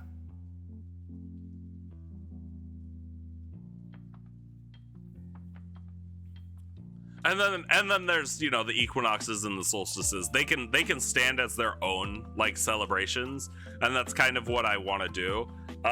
Very, very, very specifically, what my players are trying to get to is, they're trying to get to, while they're dinking around, their main goal right now is to get to the big dwarven city, so they can participate in the Arena, which is a biannual week-long or not a week-long, real world week-long. It's like 7 or 8 days. I can't remember exactly what I decided. But it's enough days to include spaced out tournaments and stuff like that. Because it's as long as they need it to be long. So the celebration could eventually, if people really wanted it to, go on for an entire month. But right now in the world, it's only like the first like 7 or 8 days of Heimsfall. But it begins on the winter solstice with a celebration. And then after the celebration, it's competitions. And then at the end of all the competitions, there's prizes given out, stuff like that. So that's what they're currently working towards. So something based on the winter solstice event, you know, come summer, somebody will be having a summer solstice celebration, celebrating literally the longest day of the year, stuff like that. Thanksgiving is a bit controversial nowadays. Yeah, well, that's, again, Thanksgiving, I wouldn't put Thanksgiving in. I'd put, again, a harvest festival.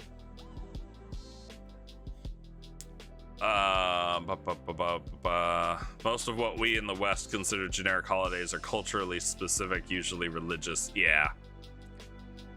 I think you've already pinned down the only 2 vague holidays you can, the New Year and a harvest. Yeah, it's really about it, isn't it? We have a day all about the one non-violent revolution that overthrew the previous dictatorship. Interesting. You're welcome, giving. Okay, so here's one, because I don't want to lose this thought. Here's one. Mardi Gras, right? Mardi Gras. And as I say it, I'm like, oh shit, wait, Mardi Gras is religious. Because it is, right? Right? Did you guys know this? Did you guys know Mardi Gras has like religious roots?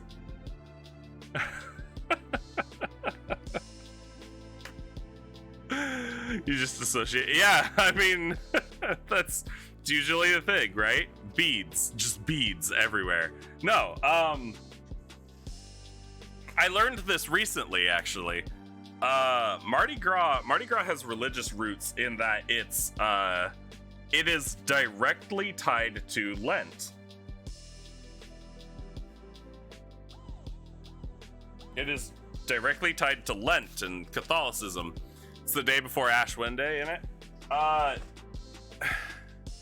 Yeah, it's tied to Lent. So it's not necessarily the day, it's more like the week before Lent. But how it's used, especially in South American countries like Brazil, because they have a large Mardi Gras celebration down there, and what do they call it? Carnival, Mardi Gras, they go hand in hand.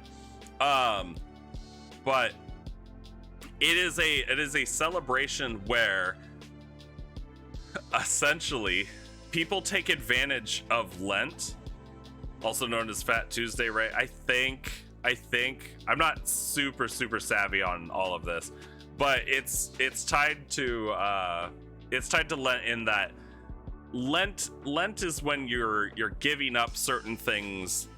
You're it's kind of a cleansing thing. There's a lot of repenting and stuff like that. Being essentially just like it's like deleting all the garbage off your Facebook and then creating a whole new post, making sure it's the only thing on your page and all it says is "New Year, New Me," right? Kind of that situation. But what they do during like Mardi Gras and Carnival is they partake in all the sins that they can. Yes, better stock up on sins before I have to give up. Exactly. They sin as much as they can because they know that during Lent, they're going to be giving stuff up in order to essentially repent for all of their sinning over the last year. So they sin like crazy because that's how it is. Fun fact, it's also a in Rio in Rio, it is a time when all the extremely straight men are more often than not quite as straight as they say they are throughout the rest of the year, because they know that Lent will help absolve them of their sins, right?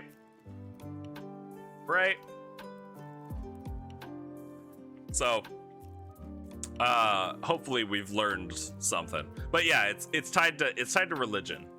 Mardi Gras, Carnival, it's all tied to religion. It's which is unfortunate because I like the idea.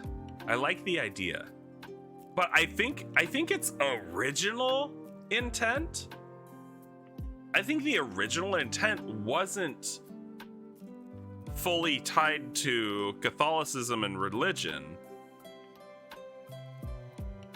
I don't remember that part of the lesson I watched.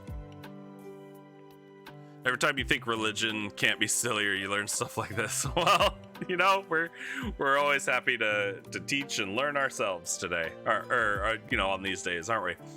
But I kind of like the idea of just, I don't know. I guess a celebration to just kind of go wild, right? It's a time where,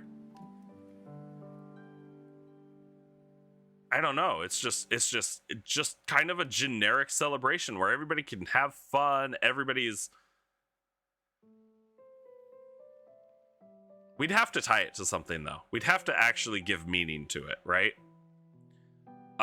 Without involving the church. Or any church.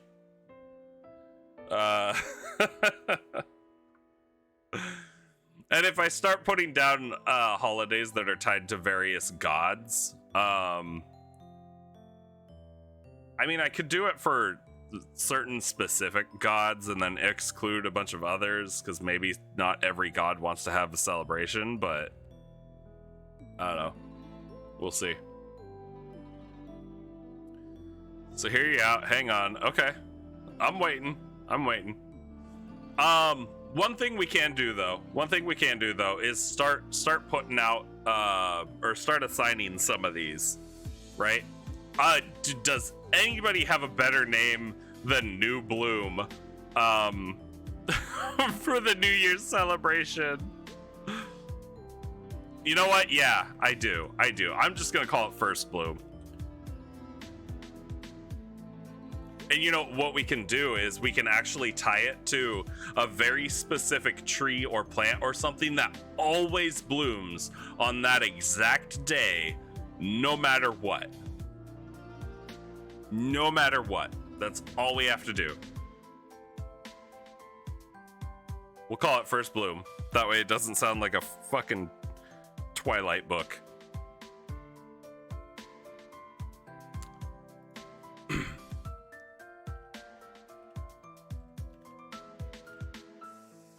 Yeah. Like a world tree size of tree? No.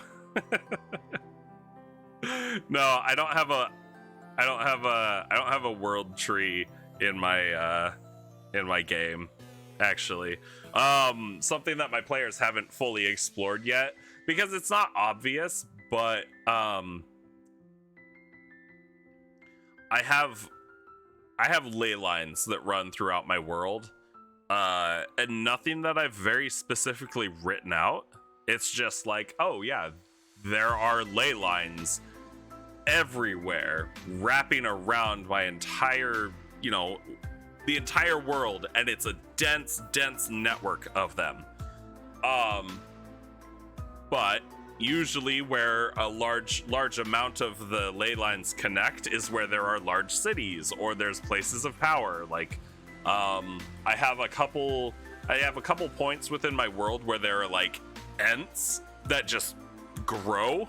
Like it's a single ent. It's a guardian of the forest, and they literally they sprout and grow and home themselves right on a conjunction of ley lines. Ley lines are fun, which I guess in a way could be world tree stuff.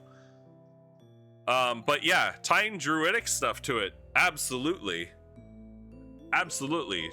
tying druidic stuff to it would work. And actually, I'm gonna put that down. And I'm gonna put no, I'm not gonna do that.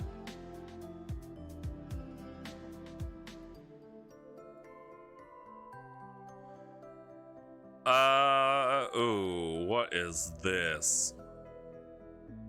Ephemerality Festival. It's like a festival you believe related to Hades, but you can use it as a springboard. It's a festival about how fleeting life is and enjoying life's pleasures.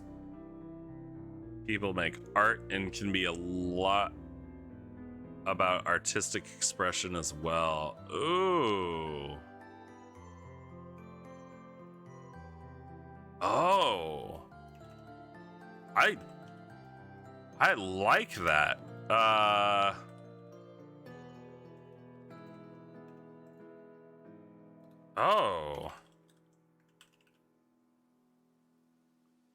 It's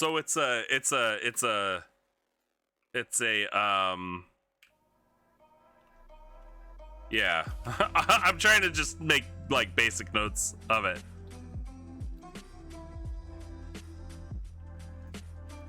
Celebration of fleeting life. That should be just fine for me.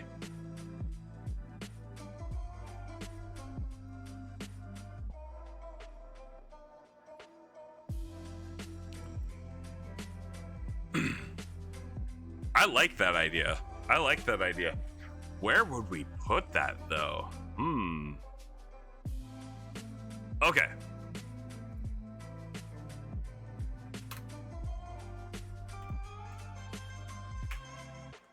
We're just gonna do that. Let's do.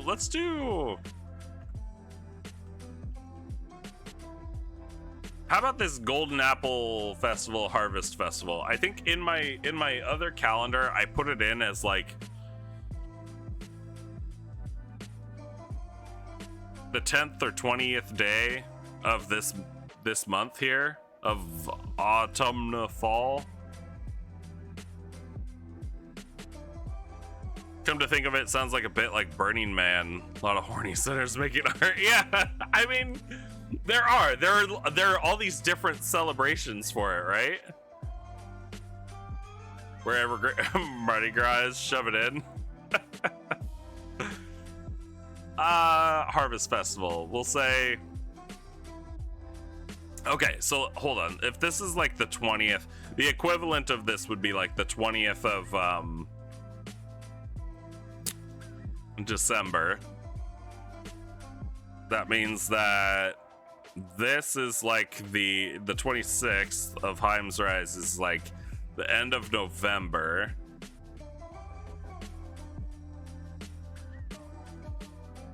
So yeah, it is like the 20th of Heim's Rise is right around that Thanksgiving time, Harvest Festival time. Let's do.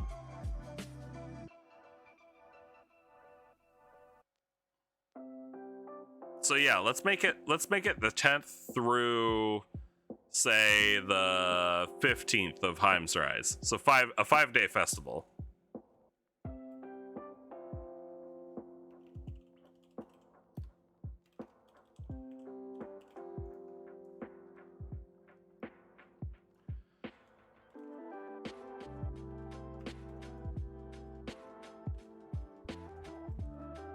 I'm just gonna oh, that's 4 days.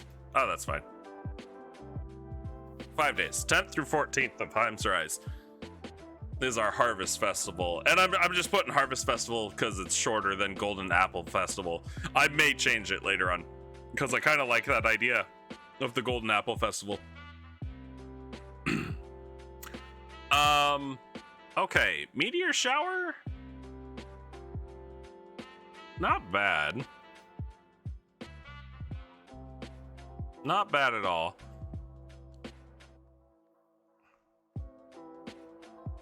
Memorial Day, Day of the Dead.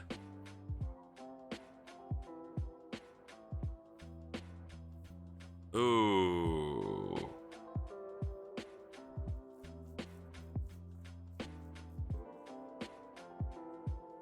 Bro, OMFG. Check this out. You looked up mayflies because you were going to suggest I name it after them since they live a short time and it implies enjoy your... Okay. Their scientific name is... Ephemeroptera? Ephemeroptera. Yeah. That's actually really, really cool. Actually, I really like that.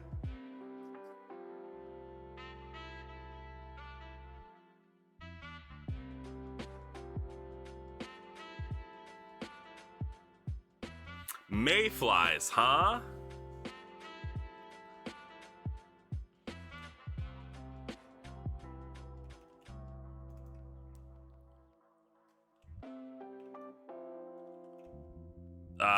Mayfly.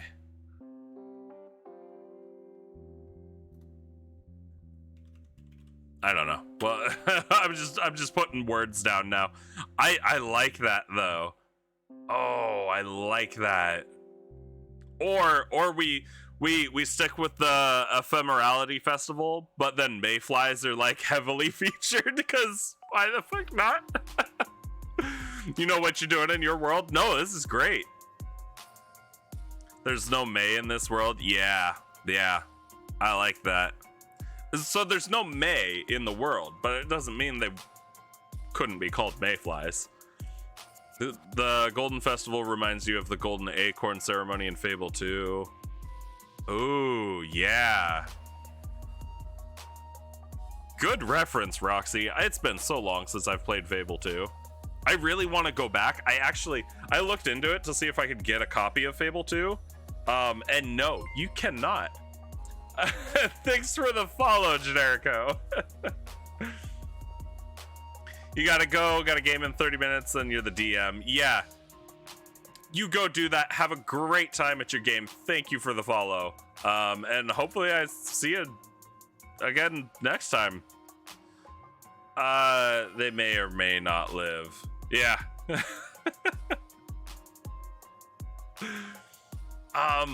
Oh, that's really good though. That's really good. Okay, so where am I gonna fit these in?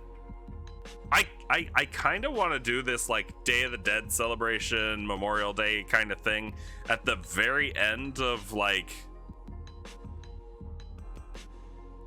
I feel like it would be a good one for the end of the year, right? Like last day of the year, you celebrate essentially the dead, and then the day after you celebrate new life, right? So you get that duality one day after another.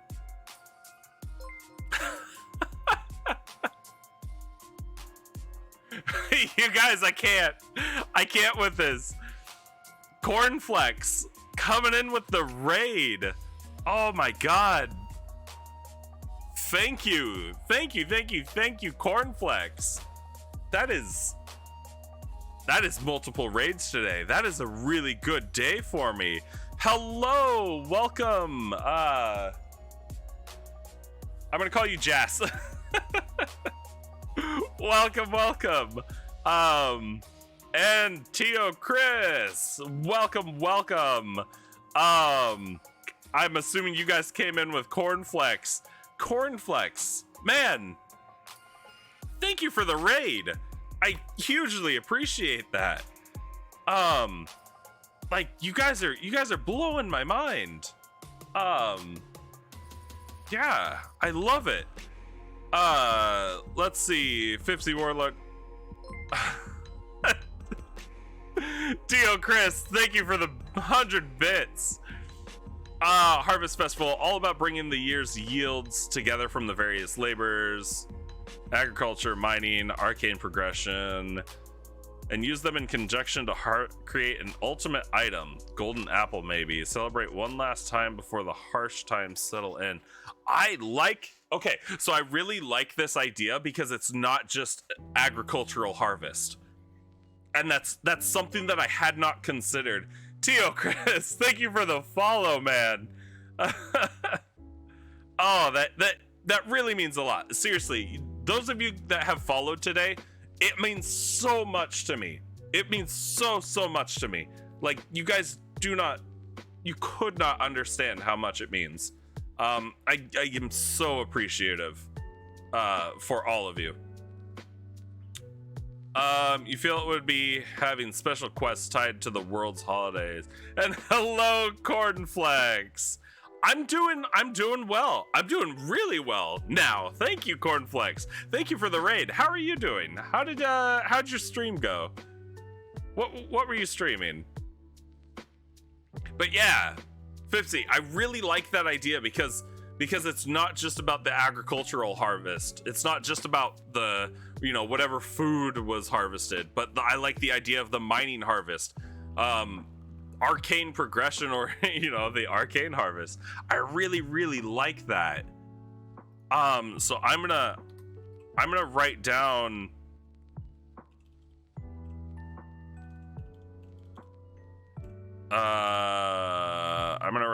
agriculture, mineral,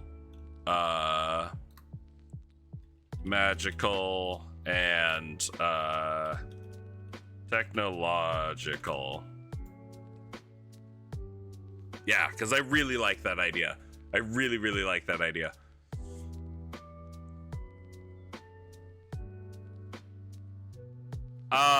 Let's see. Pretty good, thanks. You were trying out streaming Pokemon Blessed Shield. Ooh, see, I really need to get into the it's basically a Kaizo like hack for Shield. I need to get into the modded Pokemon games. I really want to. I just haven't gotten around to it. Hope you don't mind some of the ideas we talking in here. You'll take as no, absolutely. So Fipsy, and for anybody that's new to my stream, you are more than welcome to steal anything that we go over here, anything that I show here. The main purpose of these streams is one, to give me time, to give me an actual designated time to do my D&D planning, but then two, to share ideas, to pull ideas from you guys. And Cornflakes wants to see the kitties. But it's all about just the trading of ideas. Trading of ideas. See, he does encourage that. all right. Cornflakes wants to see the kitties. Cornflakes, you're lucky. They're both sleeping out here, so I will be right back. Let me grab the cats. Oh. Yeah, I gotta move this too.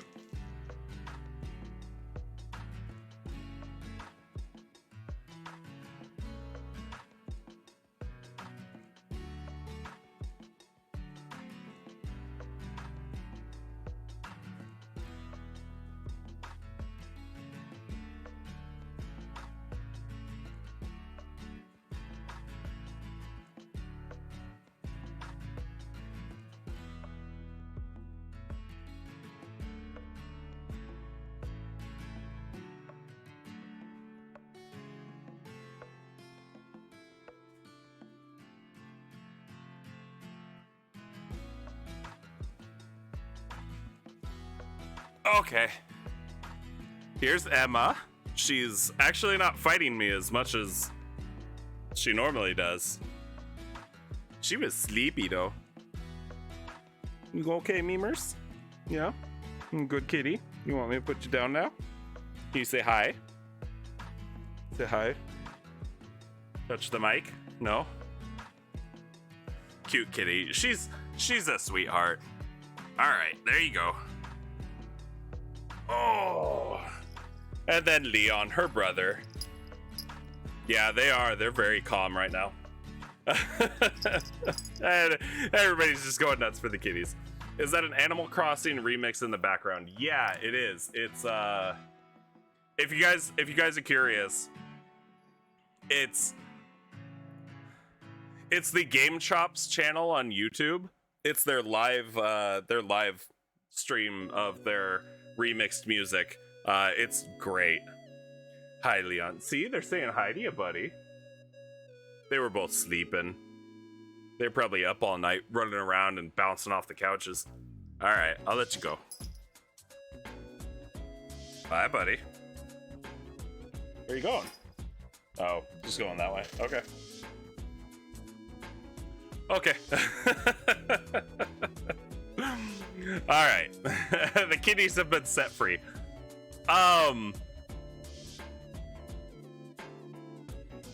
Where was I? I don't remember where I was. Oh yeah. So the purpose of my streams is literally no, it's fine, Cornflakes, it's fine. Cuteness meters full, energy for world building restored, yeah. But no, the purpose of my streams is literally like I'm here to get help with my own world building and figuring stuff out for my own game. And I'm here to help other people with their games, or if people are just interested in learning about D&D, stuff like that. Very, very, very specifically, I play 5th edition, but that doesn't mean that a lot of the stuff that we go over, especially the world building stuff, doesn't apply to other editions of D&D or even other tabletop RPGs, because a lot of it is just story writing. But yeah, so feel free to steal anything if you have questions, or you're like, hey, I need help with this thing. Spit it out. Let us know. I have wonderful viewers, wonderful chatters who are always absolutely amazing in helping with the world building, and then I'm always more than happy to give my input and try to come up with ideas. I'm an idea man, so we need a village or town that has a cat festival. Ooh, like celebrating a specific animal type. Like celebrating a specific animal type, we could do that. I mean, because we can look at Earth history, and obviously we have the ancient Egyptians that revered cats, right? We had an entire culture that revered cats. It could be cats. It could be birds, honestly. It could be, there are other cultures, right? Well, I mean, yeah, because like Indian culture, they don't worship cows, but they revere cows, right? Cows are like, you don't eat cows, you don't kill cows, that kind of thing. Some like Indian, Southeastern Asian countries, I think, also kind of run the same way with like monkeys, right? Because there are like entire temples that are just taken over by monkeys, and they're not really treated as pests. They're just like, no, these are the inhabitants of this area. Stuff like that, like cultures revering elephants and various other things. So yeah, animals, celebrations for animals, absolutely, we can include that. I think that's definitely going to be more highly specific to regions and cultures. I'll make a note of it.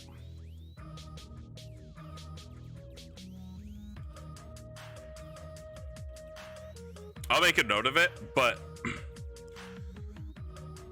that might come into play on the next time I do like a calendar stream specifically, or the next time I get around to working on the calendar. If we can get on a tangent, what's my advice for someone with difficulties in understanding proportion to real world and scaling of maps?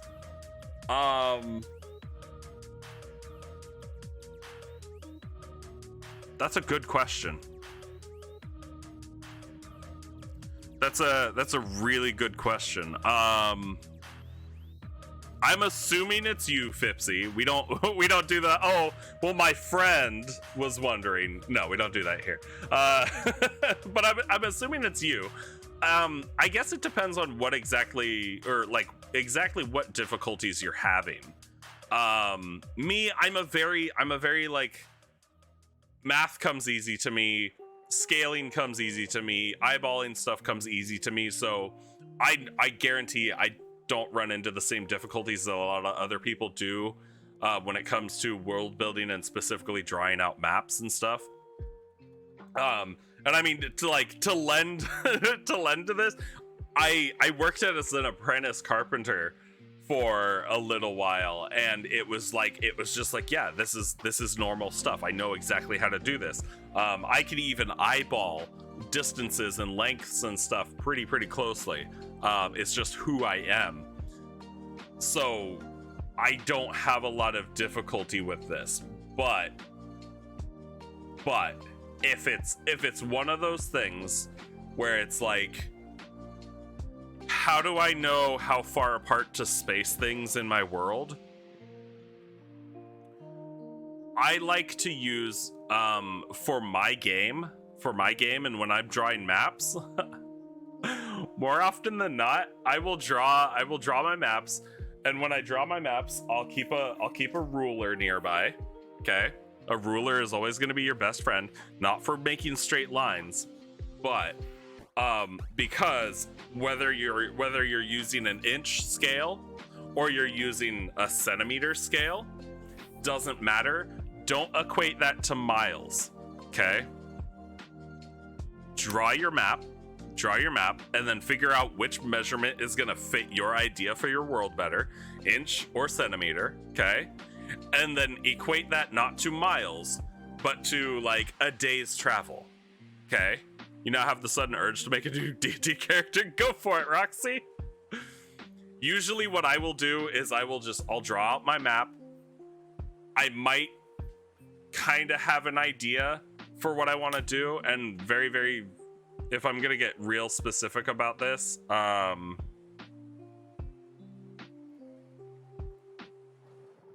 here's the map of the island that I use.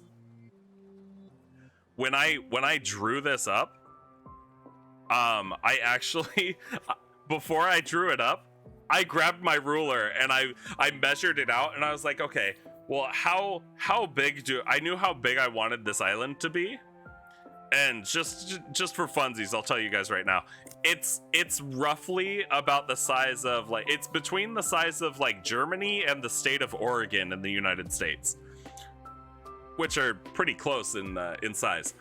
So it's somewhere right around that size. And I scaled that based on not how many miles across it is. Well, yeah, how many miles across it is, but then I equated it to how many days it would take you to walk straight across unimpeded. Okay? So on a piece of paper, this island is about 28 centimeters wide from across the widest point, because I wanted it to be an island where it would take my players, if they really just wanted to go straight across, would take them about 28 days or near a month. After that, as long as you know how many days you want it to take them to cross your space unimpeded, that's when you can figure out how big the space actually is, how many miles across it is. And in game, a day's travel is 24 miles. So I can bring up my calculator. And when I say widest point, I mean from this little outcropped peninsula here straight across, because those are literally the two widest points. So 28 days times 24 miles. So it's about almost 700 miles. That actually seems big. So maybe it's not 28 days, maybe it's 24. Something like that. But either way, I had a very specific time requirement. And if you know how much time you want your players to have to put into crossing the space, you can easily figure out how big that space actually is. So if you have a desert, a grand desert in the middle of your continent that literally separates two large countries from each other, and the only reason they never go to war and try to conquer each other is because it would take, 14 days to cross the grand desert, then 14 days at 24 miles per day is, however many miles. And that's how grand the Grand Desert is. So I guess that's my advice for somebody that has difficulty with understanding proportion. Don't initially go at it like, I need a measurement for a mile. Go at it as I need a measurement for a day's worth of travel. Even older like hex crawl campaigns, one hex was usually 24 miles across, right? It was 1 day's worth of travel. So that would be my advice, if that helps anybody and if that makes sense. And if it doesn't make sense, just say so, and just be like, you know what? No, what you said was garbage, and none of it made any sense and didn't help at all. But yeah, I do hope that helps. That's how I go about it. I go about my I go about my map making by using a scale that doesn't equate an exact distance, but rather a time requirement.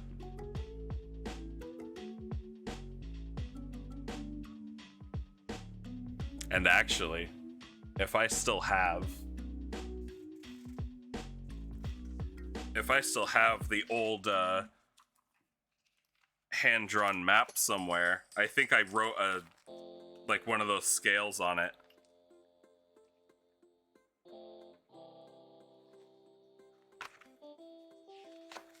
I don't. I don't know where it is right now. But yeah. So, whoops. Didn't mean to hit the mic. Festivals, celebrations. We got the Harvest Festival thing. And again, I'm just putting Harvest Festival in because it's shorter. And I'll build on that later on. I ideally want to make this calendar look really, really nice. And I might find a program, or I know there's online tools that help you build calendars and stuff like that. So I think once I get this figured out, I'll go find something to make a really nice looking calendar and then go from there.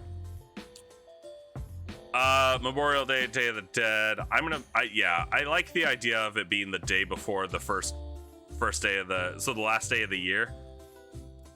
So it's a celebration of, all those that passed and all those died. And then the next day is the celebration of a new year, new start, new everything. So they kind of go hand in hand, almost like a funeral for the year, right? So it's like a funeral for the year and then a birth of a new year. Ugh.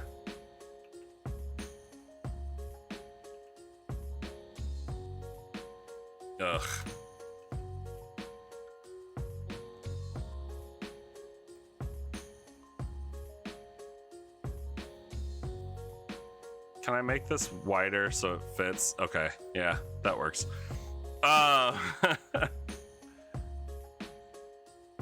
So that's good. That's good. I like that. Oh, but this one. Well, I guess this is more. This is not like. No, the Ephemerality Festival would be different. That would be different. Let's do. Let's do a meteor shower festival. How long should our meteor shower festival be? Let's roll dice for it. We haven't rolled dice in a while. Let's find a dice roller. I could roll actual dice, but let's just use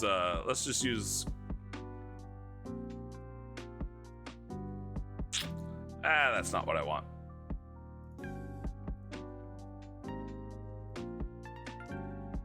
Let's use calculator.net.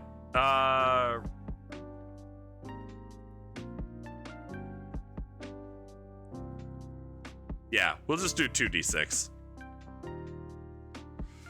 11. 11. Fine. We left it up to the fates. So it's gonna be an 11-day meteor shower festival. That's a long one. So actually, maybe it's only a nighttime thing. Because it goes on for so long, maybe it's just a nighttime thing. For 11 days straight. Yeah, I know. 2 to 12 and we hit 11. But yeah, I guess maybe we make it a nighttime only thing. Because that's when you'd be able to see the meteor shower, right?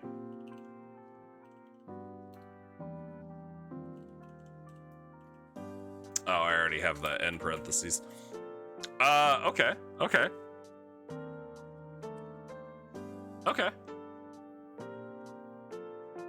11 nights, yeah. 11 crazy nights.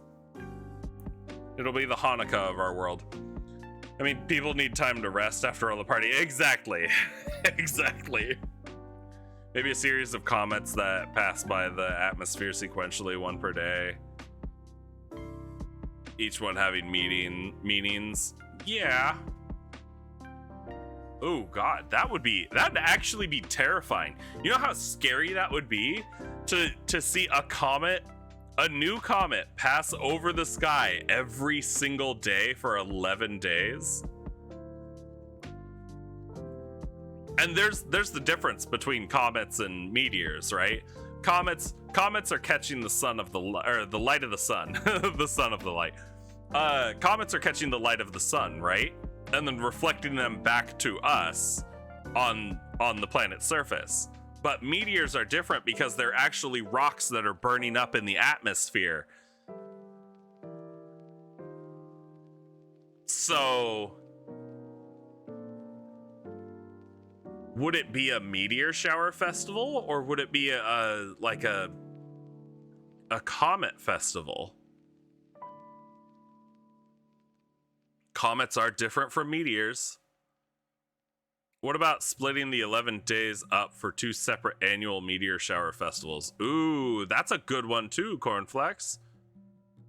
That's a good one too. I like that. Ooh, I really like that.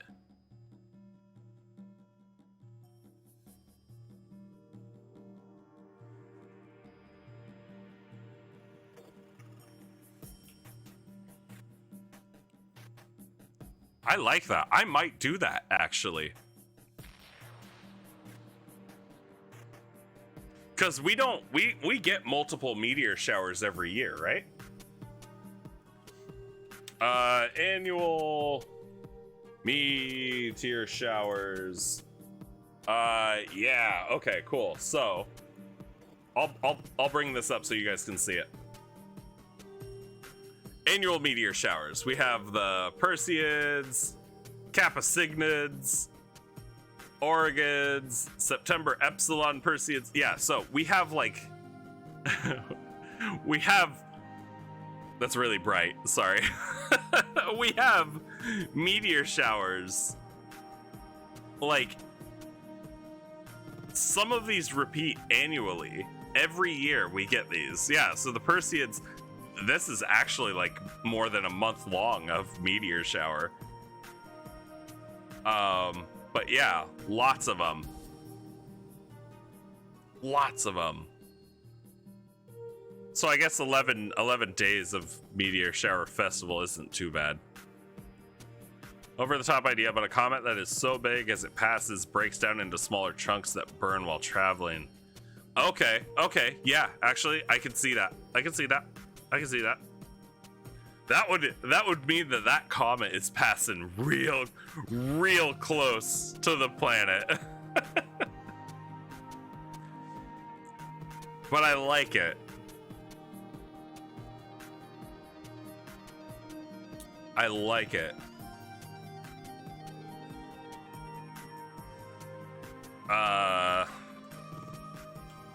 Comet / meteor shower festival.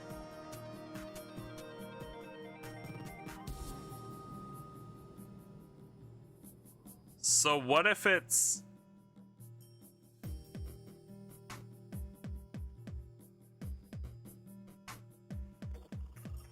interesting? Okay, so what if it's not 11 separate comets? Because I say this because when Halley's Comet comes back around, right? Because we've all heard of Halley's Comet, right? It's the comet that appears every 80 years. Is it? I think it's every 80 years. It makes its way back towards us throughout our solar system. Which I think the next time it comes around is like 2050 something. So stick around for another 30 years and you guys will see it. But it's not a one-day thing, right? This comet takes time to pass by us. So what if it is an annual comet that appears? It takes 11 days for it to cross over, or go across the sky.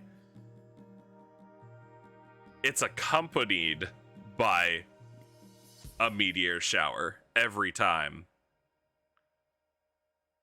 Or would it be accompanied by like multiple comets?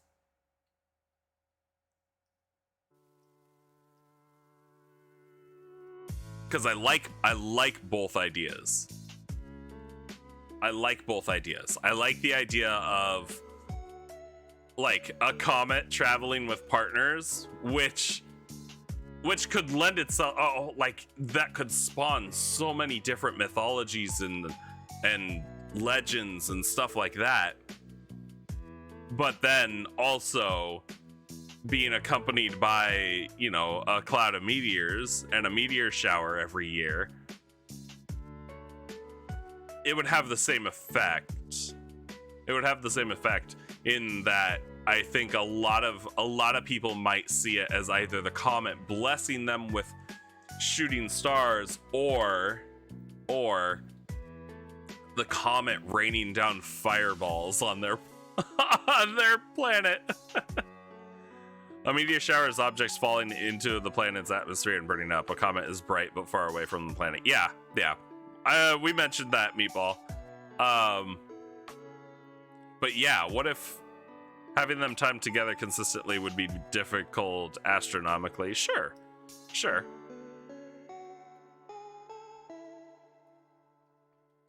Again, we're also talking about a world full of magic and gods, so who's to say there isn't a god out there that's designed it to work exactly like that?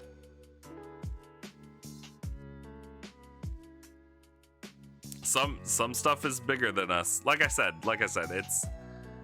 it depends on where you are.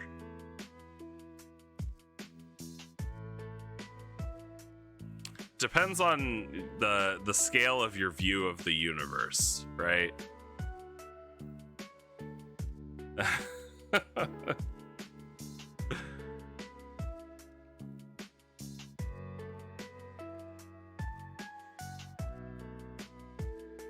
But it's also a cool thing. I think it's cool.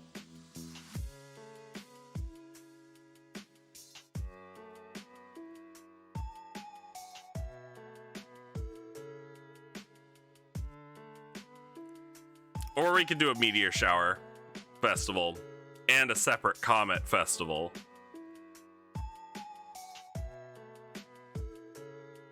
The comet would need to have exactly double the rotational speed of the planet you're on, and it would need to be visible from that planet during the time the planet is in the path of celestial debris. Sure. It's not an... So what you're saying is it's not impossible.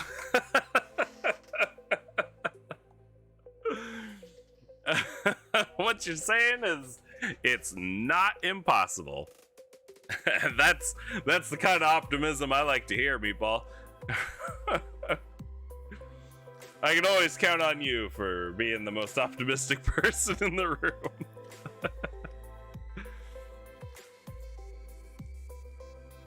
Yeah.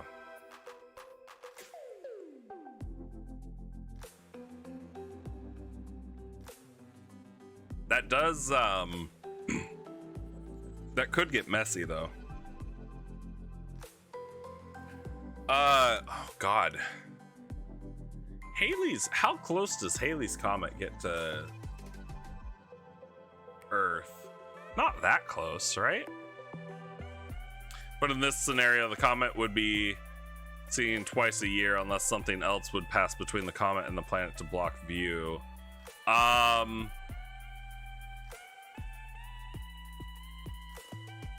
think you're assuming that the comet would have the same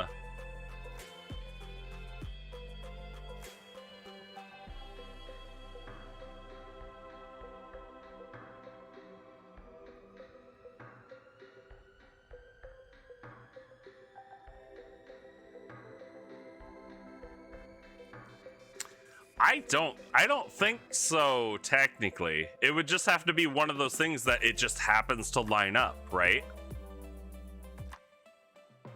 Because you could see, I could see this working out. It would all just be completely dependent on positions of the planet, position of the comet, position of the asteroid field or debris field. And then their the speed of their rotation around the nearest sun or suns, and then the size of their orbit, right? Is this supposed to happen every year at the same time? That's what I'm kind of thinking, Meatball. I mean, I could split it up and do a meteor shower here and then a comet here, and they just, you know, happens every year. Or do them at the exact same time.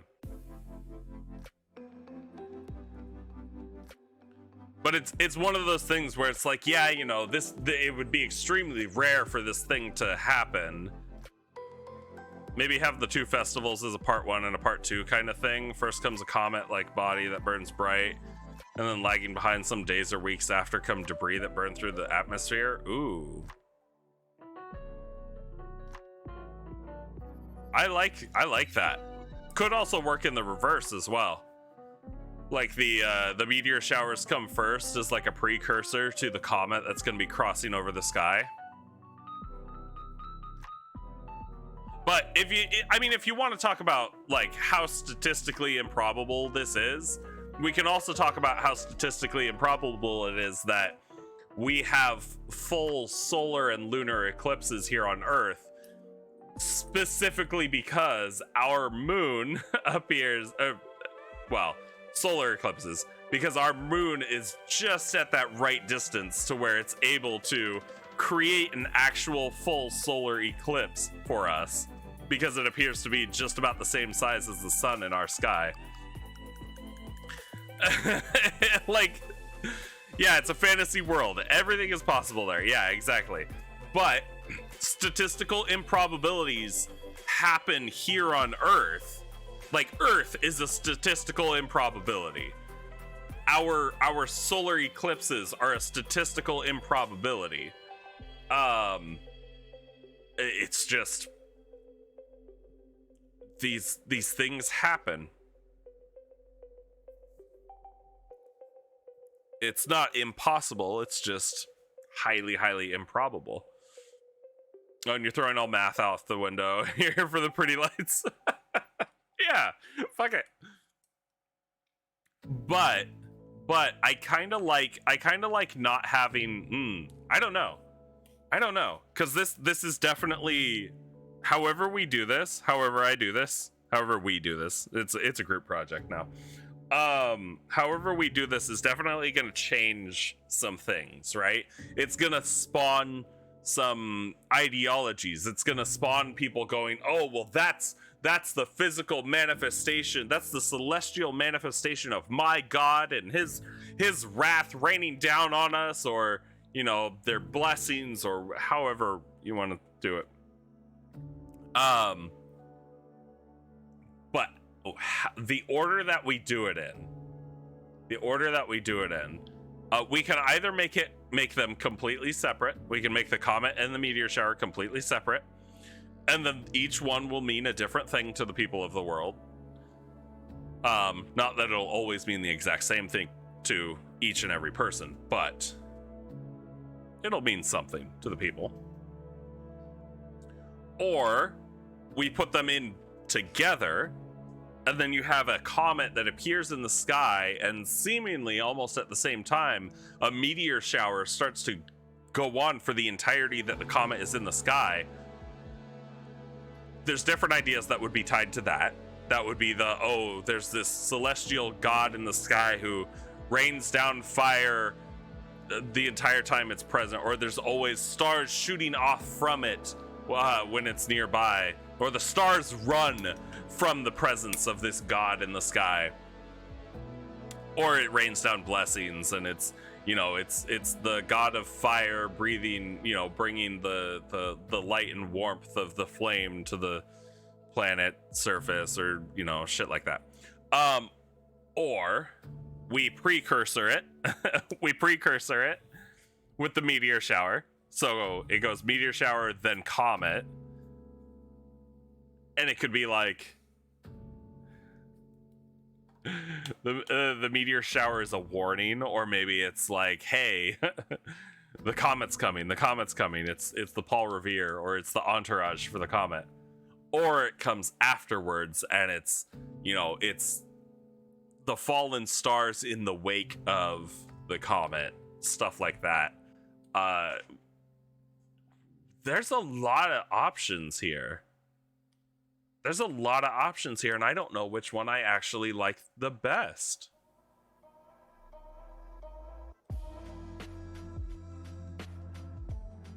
I like all four options. I like separating them. I also like tying them together, but then in what way do we tie them together?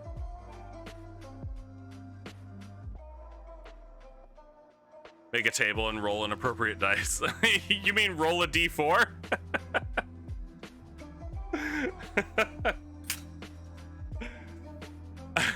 We can roll a d4. Oh, shit. Okay. Yeah. Screw it. Let's roll a d4. Oh, my backpack's over there, and it has my dice bag. Or my main dice bag. Alright, so I'll whip out my big dice bag.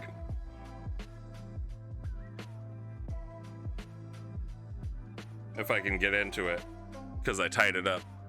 Oh, mighty dice, what is the answer? Oh, no, this is good.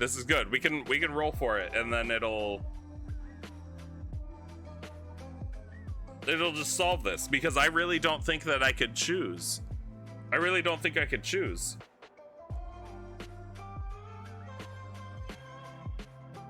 Ooh, I'm not gonna complicate it further by like fully entertaining this idea. But what if we'll use the pink and black D4.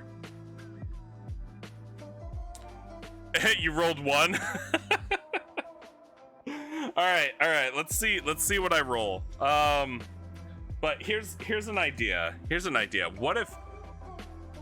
What if this comet and meteor field, because I like the idea of the Feywild and the Shadowfell being tied together. Like they're all supposed to be kind of overlapping, right? Like they're supposed to be fairly close. Because the Feywild and the Shadowfell are almost supposed, or they're supposed to kind of almost be mirror dimensions.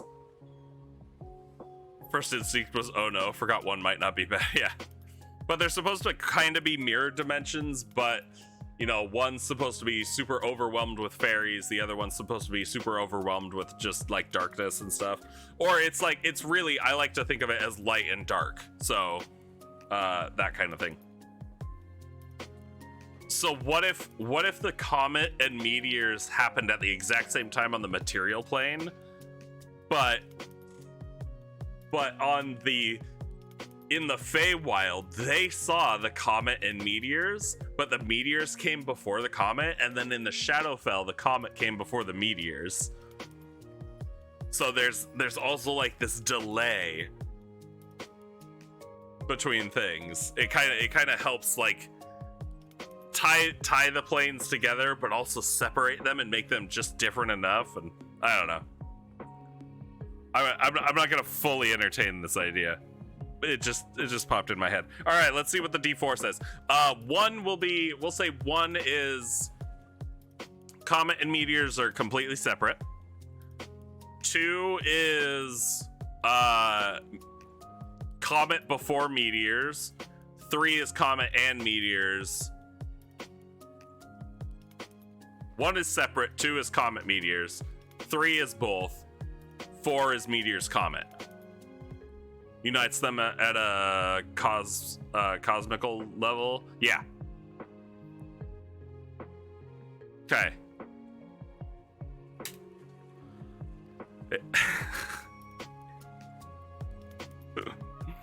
Meatball's not gonna like it, but it's a 3. I wonder if I can get it close enough to. Yeah, you can see that. That's a 3.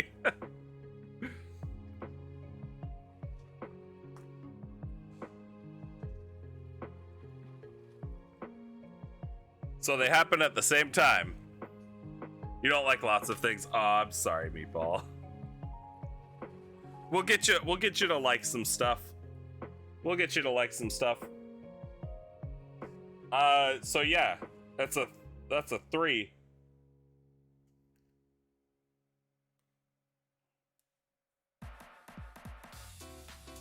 Tying my dice bag closed.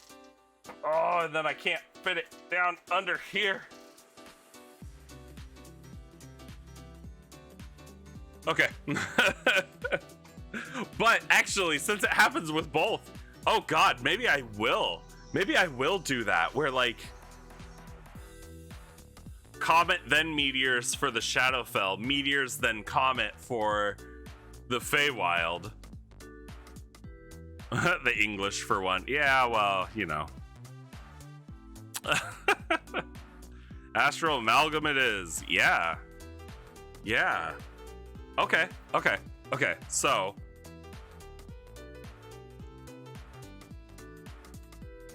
let's see. Let's figure out what time of year we want this to be. Do we want it to be in the spring, summer, fall, or winter? Actually, for a nighttime event, we could make it the summer.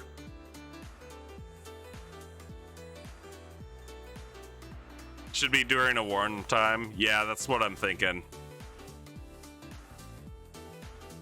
So people can go out and see it. Or it's one of those things where it's like people go out and see it and they just suffer, right?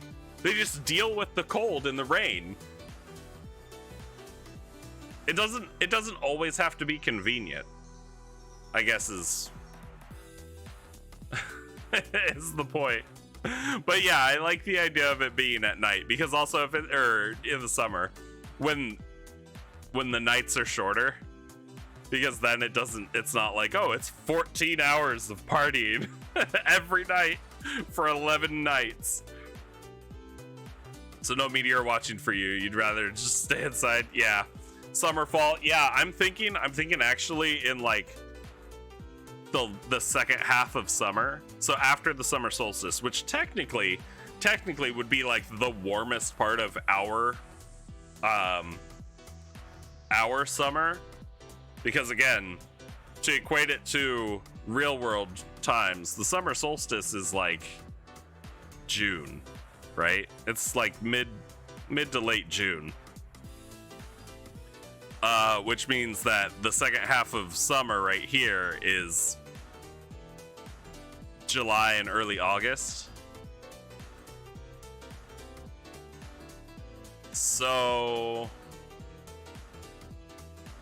yeah, okay.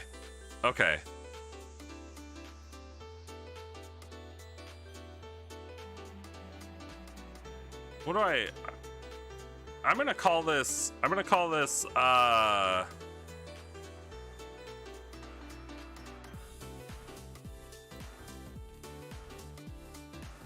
Celestial Shower. I don't know. If you come up with a better name, I'm all for it. Let's figure out where we want to put it.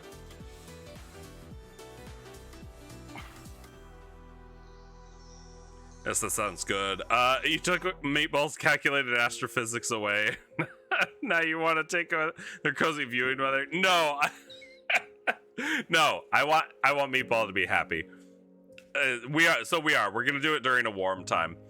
I don't know if you've ever gone out and watched a meteor shower in the middle of the winter. It sucks, okay? Because especially out here in like the Pacific Northwest of the US, you gotta fight the clouds, and then when it's not cloudy in the winter, it's really cold. Or it happens on the end of summer, beginning of fall. That's actually kind of what I'm thinking, Roxy. I'm thinking at the end of like Aestus Fall here. Like the last 11 days, or it stretches across them. Which is something I'd like to do. Your people are accustomed to rain and cold.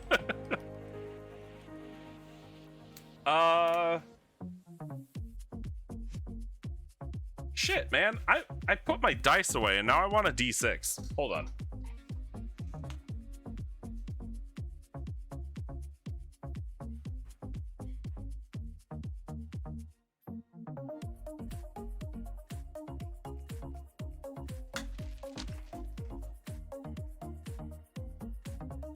My dice tray. I don't know if well, I'll use it. I have it. I'm gonna roll a d6 because I'm gonna put it at the end of Ace's Fall, but I want to know how many days off from the last day it starts. So I'm just gonna say the d6. Rain is the best weather in your opinion? Yeah, I like the rain. I really like the rain. It's been raining a lot here, and I'm just like, oh, I love it. You took pictures of the moon when it turned red and it was ice cold and snow was on the ground. Never again. Yeah, no, it's rough. It's really rough being into the stars and the moon and like watching that stuff. And when you get those instances like in the middle of the night, in the middle of the winter, and it's like, oh, this is perfect viewing conditions for this one thing that's gonna happen, but it's, you know, you gotta freeze your ass off to do it. Okay, so love-hate relationship with the stars. Yeah, exactly. So I'm gonna roll a d6.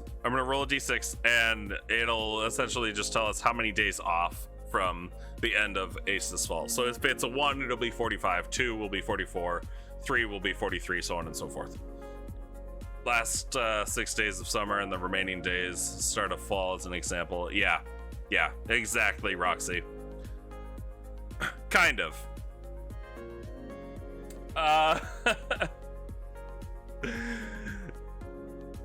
Is it Jassy? I'm just gonna stick with Jass. Thank you, Jass, for being a viewer and a chatter. I greatly appreciate it. Cornflakes, you going to bed? Yeah, thank you again for the raid, Cornflakes. I really appreciate it. I hope you have a great night. I hope you sleep well. Thank you. Good night. Have a good night, Jazz. Hopefully I see you guys next time.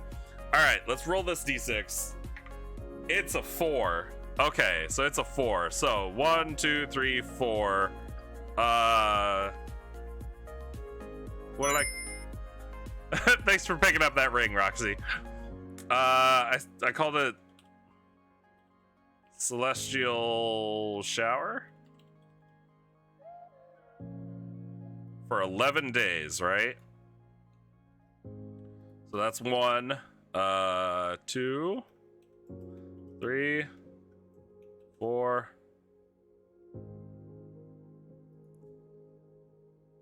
5, 6, 7, 8, 9, 10, 11. Okay, cool.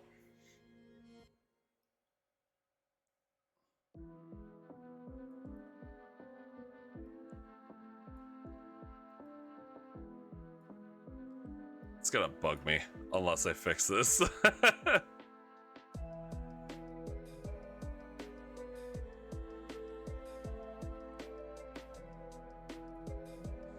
Okay, cool.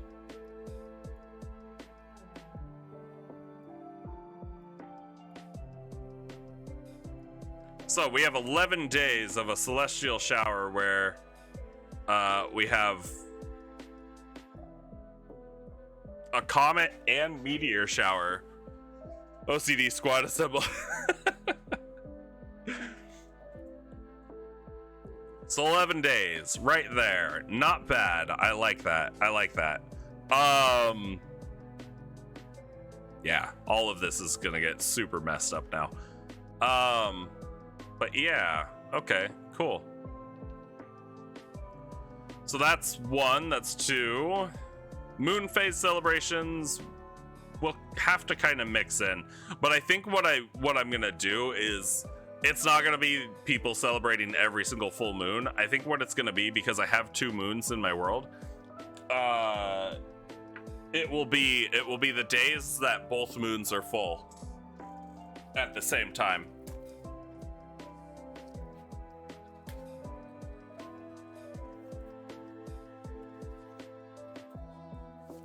Which,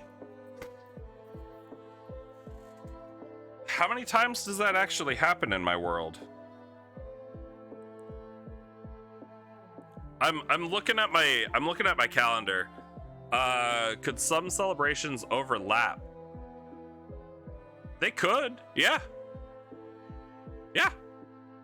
There's no reason they couldn't.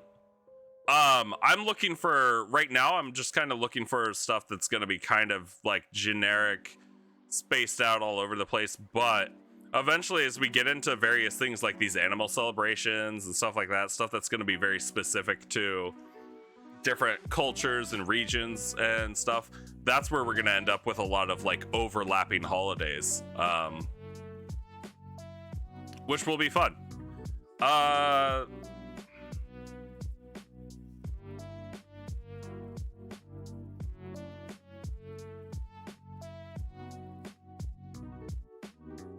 Do I have...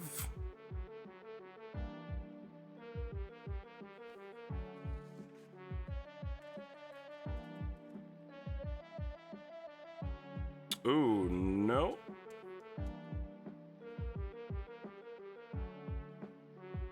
I'm looking at the moon phases in my old calendar to see if there's any point where like both new moons line up, or any points where both 2 full moons line up.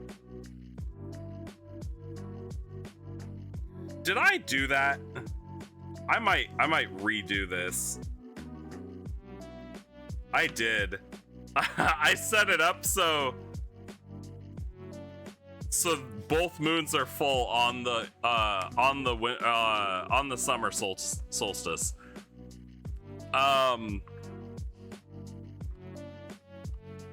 Overlapping holidays is fun when you have several cultures that can't agree on a calendar. Yeah, exactly. And that's kind of what I want to do, Meatball. Yeah, so on my summer solstice, I have both moons as being full.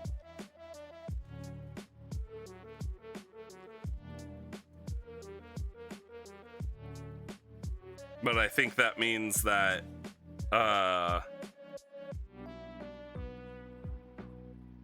no, because on that day, 43 days later, they're both blanked out.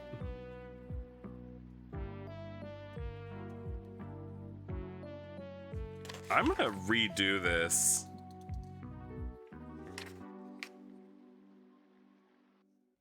But on the winter solstice, only one of them is full and one's... What? How did I do this? I used a program or something to actually build that out. I don't know. They have different cycles. The two moons have different cycles, and I can't actually see what the cycle is by looking at it.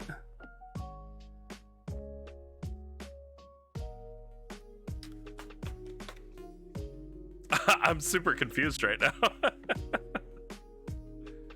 I'll have to share that at some point. But yeah, it doesn't quite make sense. Let's see. I don't know.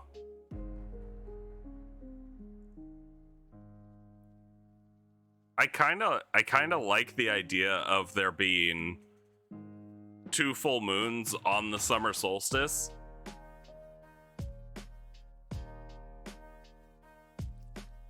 Because the idea is that like even on the longest day of the year, the night still isn't that dark.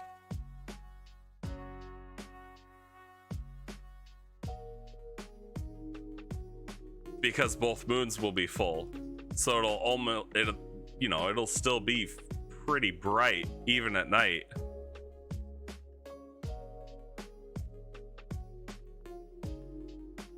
I don't know. What do you guys think? I'm gonna put this in as just kind of a like a...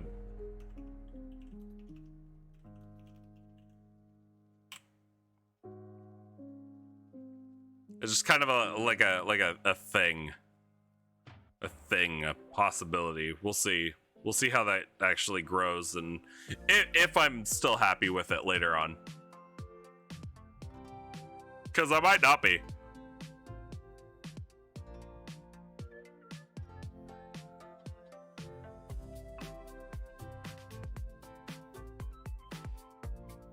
I can do the same thing with the winter one too.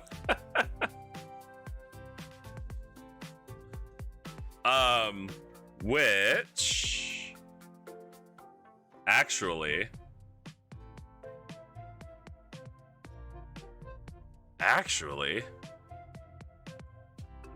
what if I did?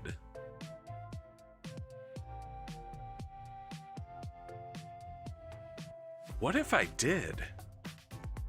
Hold on.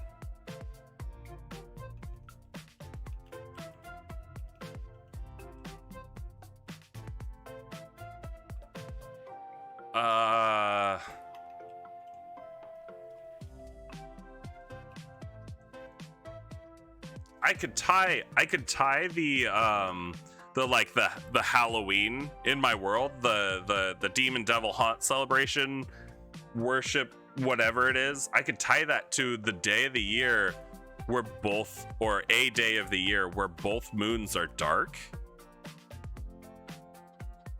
at the exact same time. And if it's on the longest night of the year,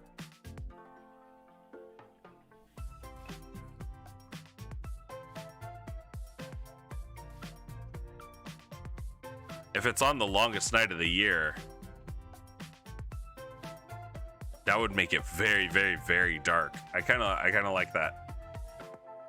I kind of like that idea.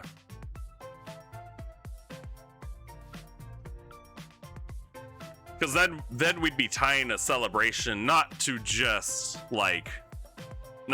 whenever they feel like doing it, but we'd tie it to actual celestial events.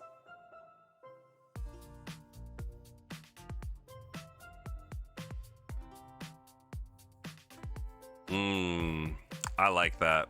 I'm a fan of that.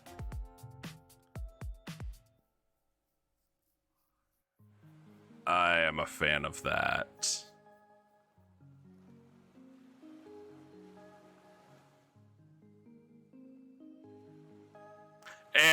And I could probably space this out to where one of these moons has like a full moon every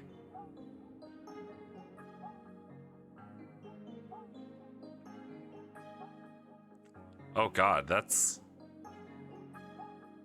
what, 180 days? 181 days?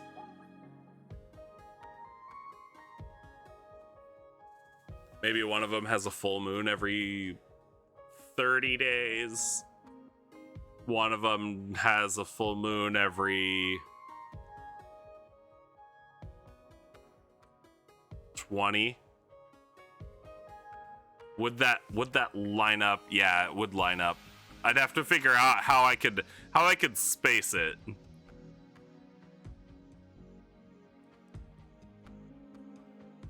Or it's every 90 days. One of them's just every 90 days and it's a really, really slow wax wane.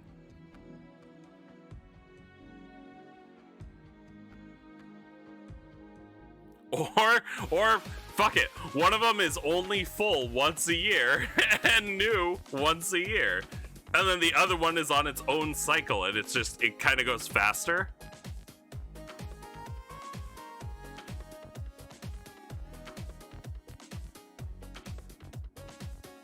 That could be cool.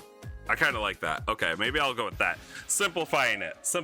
Rather than making it more complicated, we'll simplify it.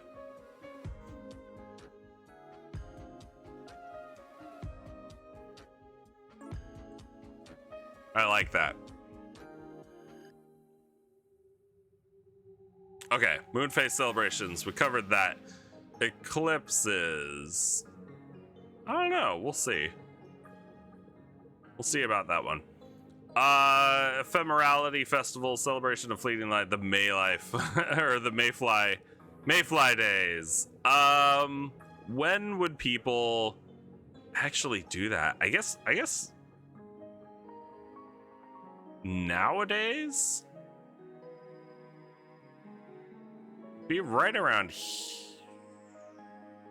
here, right? No, here.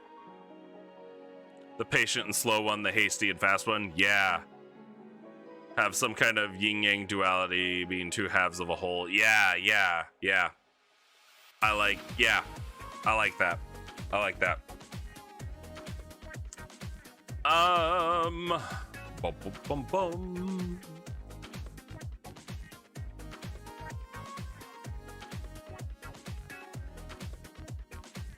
I would say let me actually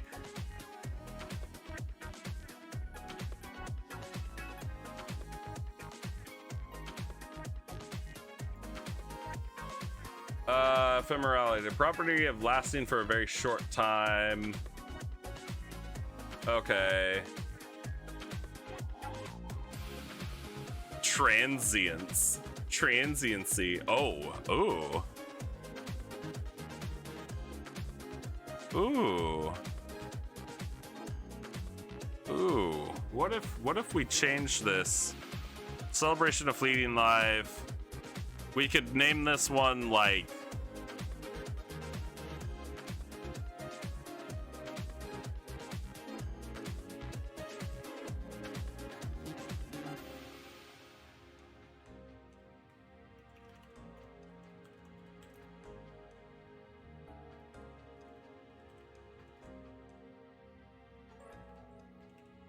transience shorter than ephemerality. Yeah, it is. Okay. I think I'm gonna call it that just as a placeholder, but I like this idea.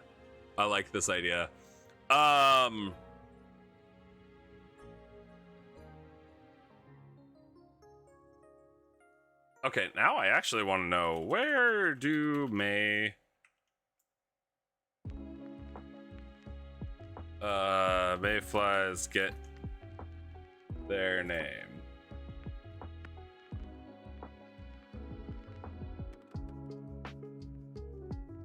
Oh.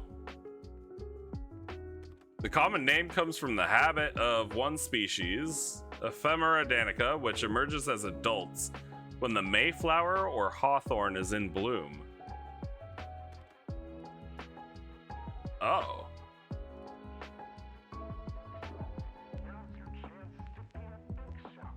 Yeah, because the adult appears in May. Gross. Okay, cool. Learning something. I like the Transients Festival.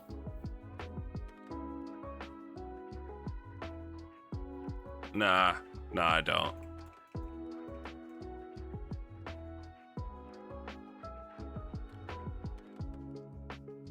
No.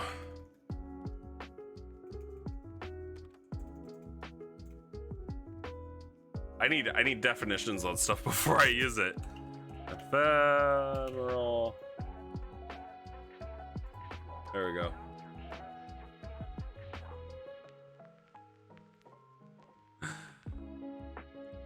That's Spampton.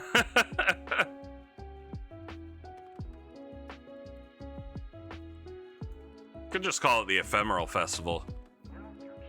It comes off a little bit better too. The Ephemeral Festival. Let's make it a short one too. Let's make it here.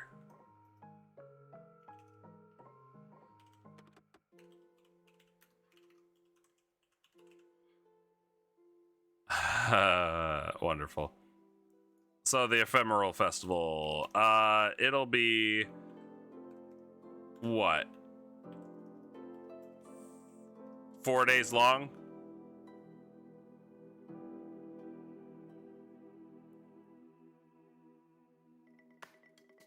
For no reason?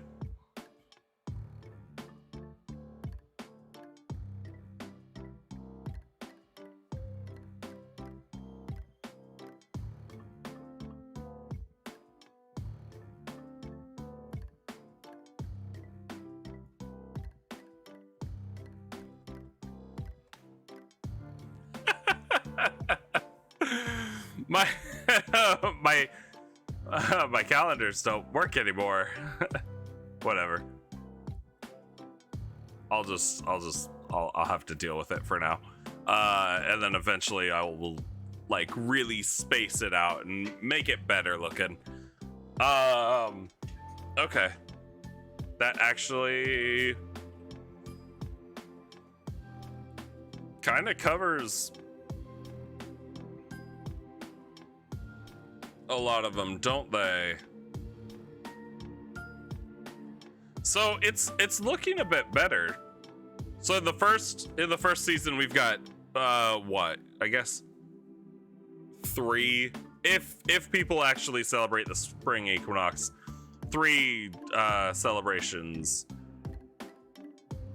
Summer is gonna be like 2, fall 2, winter 1, 2, 3. It's not bad. I should try the website you use for. What's the website, Meatball? Or oh, maybe it's still in our Discord.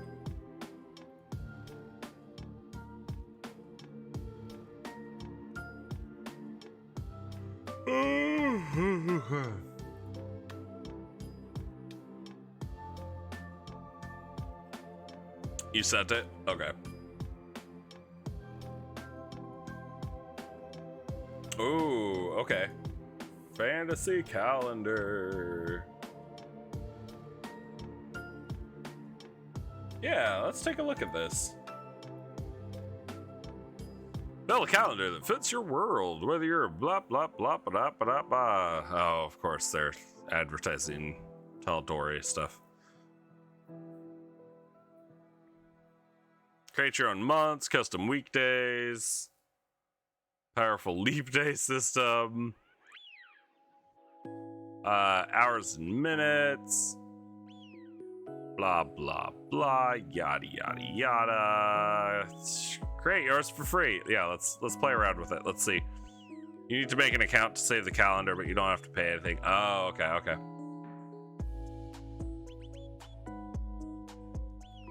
You have to make an account to save it, but can I?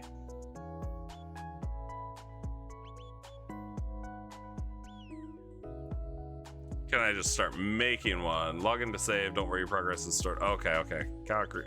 Calendar must have a name. Let's do calendar name.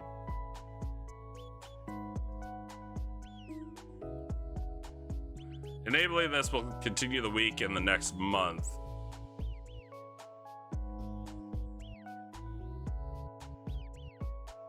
Need at least one weekday.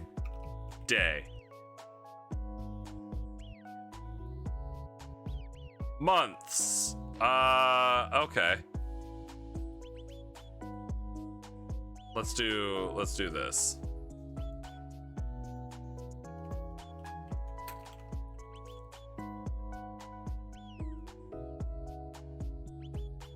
I don't know what that is.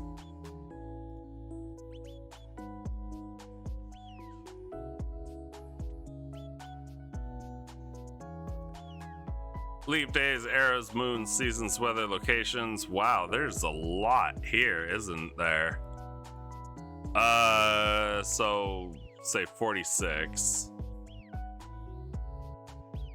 Oh boy,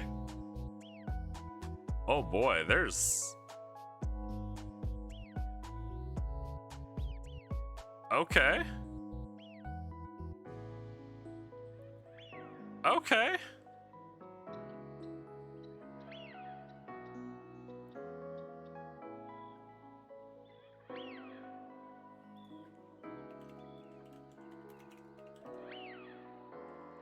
Let's try this out.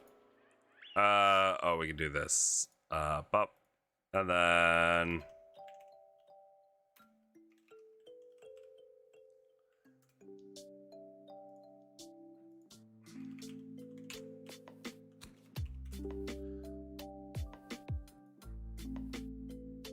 that one needs to be bumped up.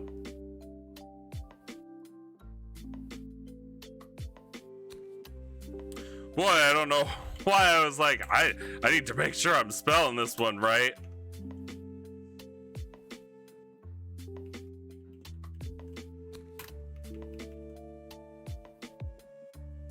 And then it's IEM. Okay.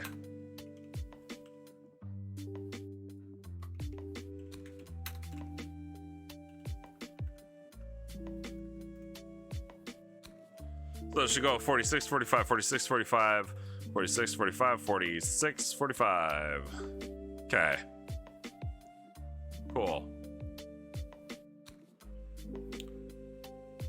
It's really bright. Why is it gotta be white? Why is it gotta be white? Let's see. Moons. Moon name. Moon 1. Cycle. How many days does it take for this moon to go from full moon to the next full moon? 364. This is how many days the cycle is offset by.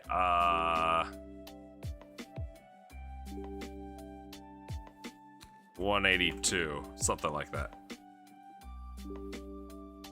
So you haven't found it out. You haven't found a night mode yet. Is there a mode to see it?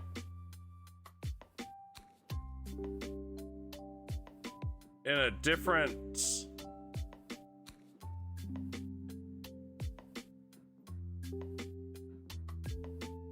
settings? Add year day to each day.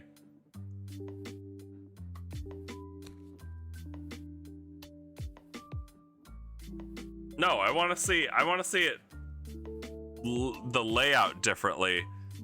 The reason it isn't in a grid is because you only have one day in a week. Oh. I see. Okay.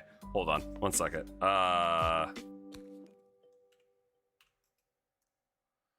364 divided by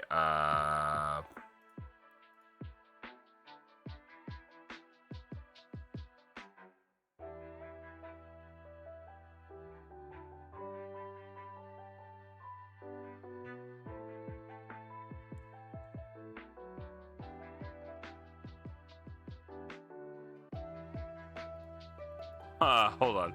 364 divided by... No, that doesn't work. Okay, whatever. Okay, fine. Weekdays. Day. 2, 3. Day. 4. Day. Day. Day. 3. 1, 2, 3. Is this better? Day. 1, 2, 3, 4, 5, 6, 7. Right? No, 6. There we go. I want 7. So 1, 2, 3, 4, 5, 6, 7, 8. Day. Thank you, Meatball. That's We'll see. Okay, moons. So where does that actually fall? Astus rise should be summer solstice right here. So it's off. It's off by like 90 days.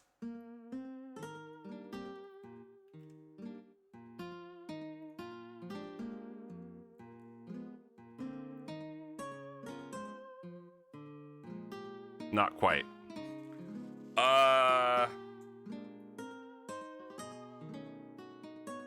136?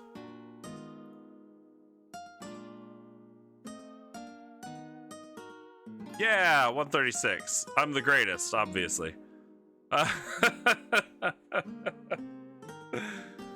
do 5 days or 9. Yeah. That's fine. Okay, so that makes sense. So, shifted by 136 days, which means the dead of the... Oh no, wait, that's the new moon. That's the new moon. So I need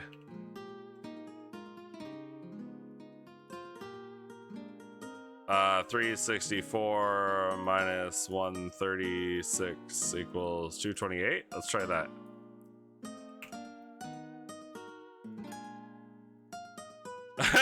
Shit.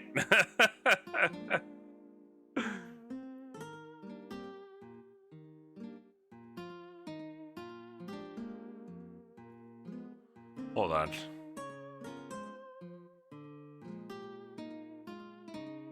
Uh, 319.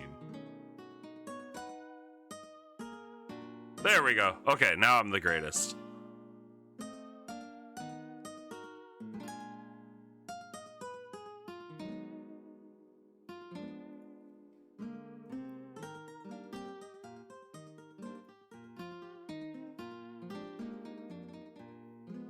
Okay, yeah, cool.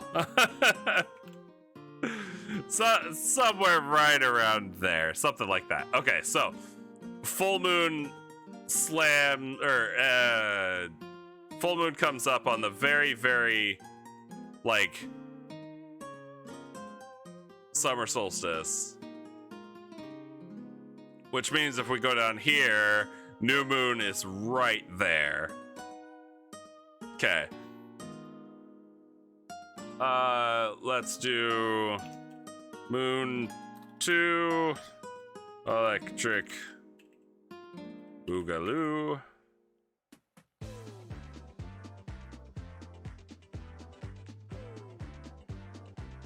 Moon color. This one's gonna be like that.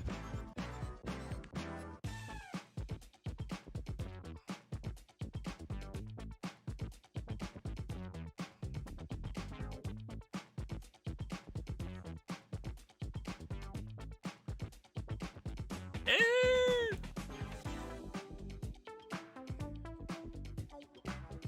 45.5. I mean, that would not work.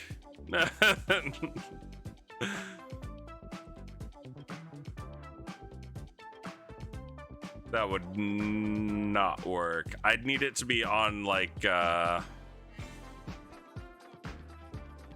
91.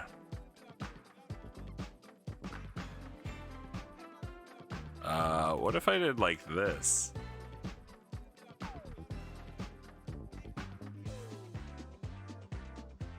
I like this. I like this calendar maker, Meatball.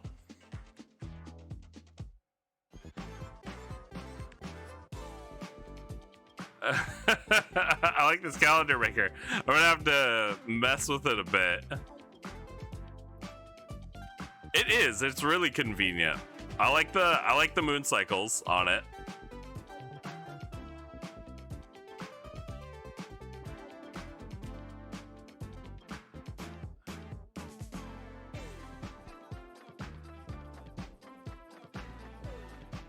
What if I do this?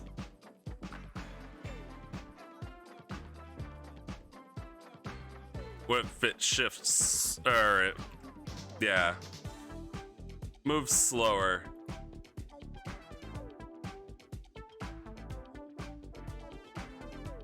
Oh, no. Would it be 45.5?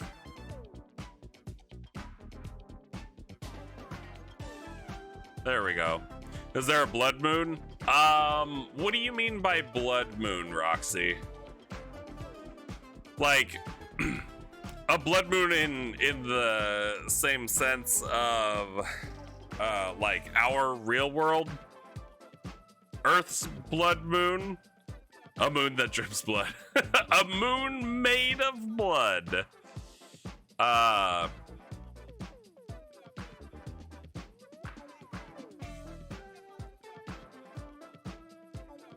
I want that to be different.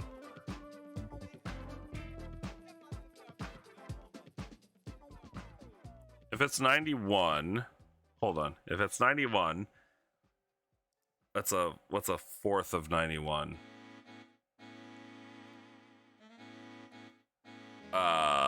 Let's see, 45.5, which means half of 45 is 22.5.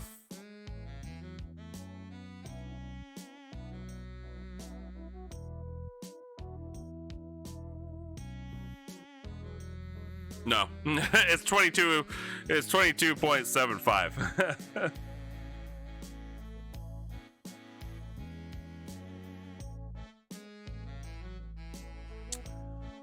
But one of my moons is more pink.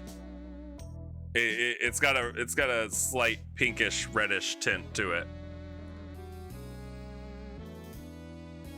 Yeah, a moon that appears to look red. Yes. So one of the moons is normal. The other one's gonna be like it is a pinkish red. It's just because the moon's made of a different material. This isn't quite it though.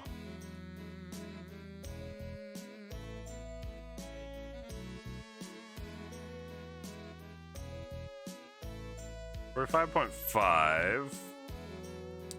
Oh, so what if it's like what if it's 91 minus 22.75, 68.25?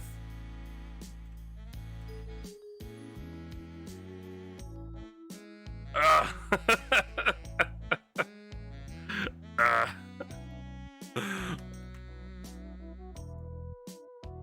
91? So that puts full moon on the summer solstice. And then the winter solstice, it puts a full moon, new moon. I'd have to actually. Oh no, wait. Oh no, because I'd need it to be off, wouldn't I?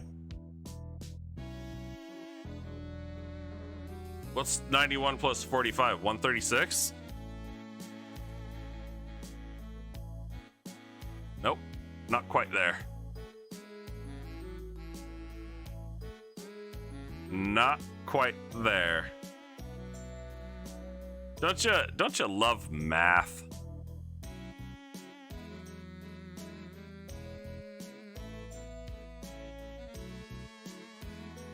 What's half of 136?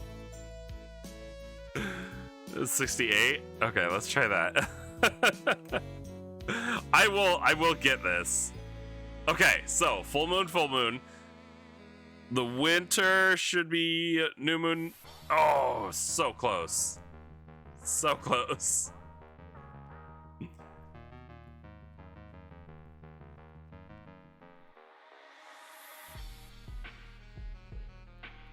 Wait, 91 plus 22.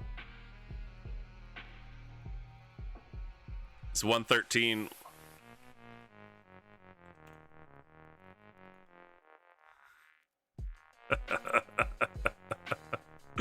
I'll get this. I will get this.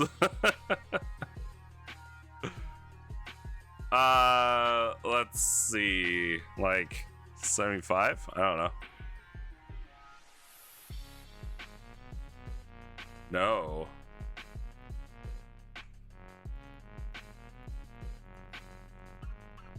.75. Okay, 85. Try that. Close.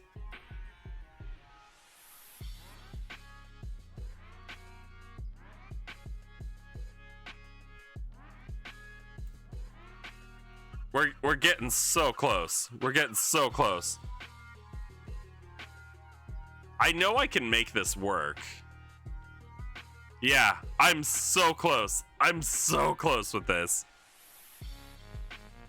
It may put monsters into a savage frenzy, making monster fights harder, a challenge. It's a good idea. That's a good idea, Roxy. How many days off is that? 1, 2, 3, 4, 5, 6, 7, 8.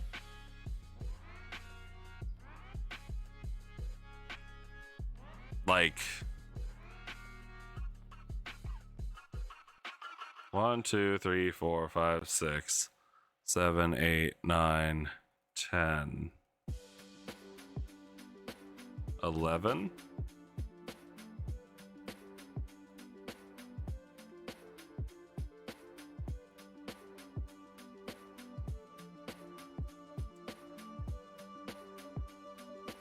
Well, then that fucks that up. Okay.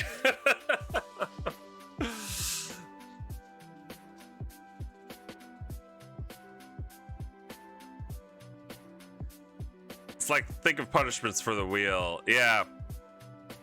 Oh, I'm being dumb about this, aren't I? Hold on. I may actually have to plan something out a little bit for this. Let's see. Let's actually run this down. So if we have 364 days in a year, and for moon 1, full moon is on like 182, with new moon on 364. Moon 2, we need a new moon. We need a full moon on 182, with a new moon on 364.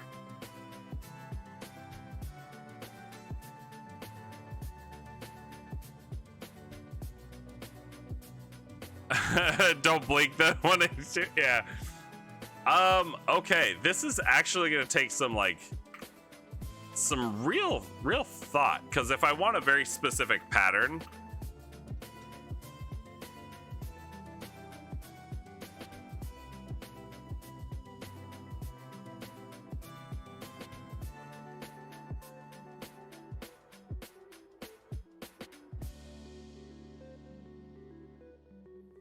I want a very specific pattern, which means there's very likely going to be an odd number of moon cycles for moon number 2.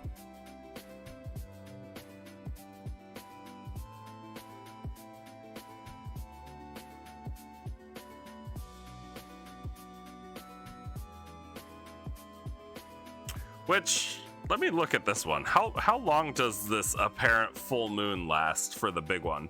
1, 2, 3, 4, 5, 6, 7, 8, 9, 10.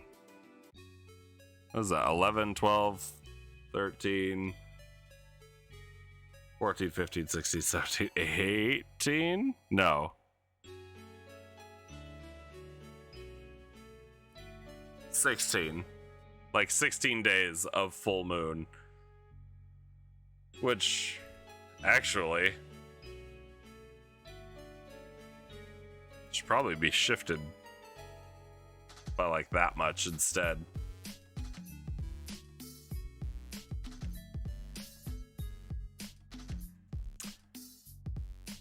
One, 2, 3, 4, 5, 6, 7, 8.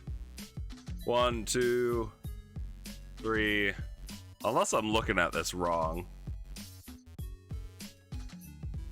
4, 5, 6, 7, 8.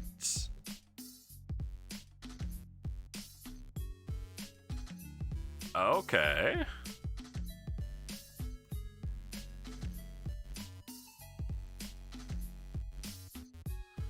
This is tough.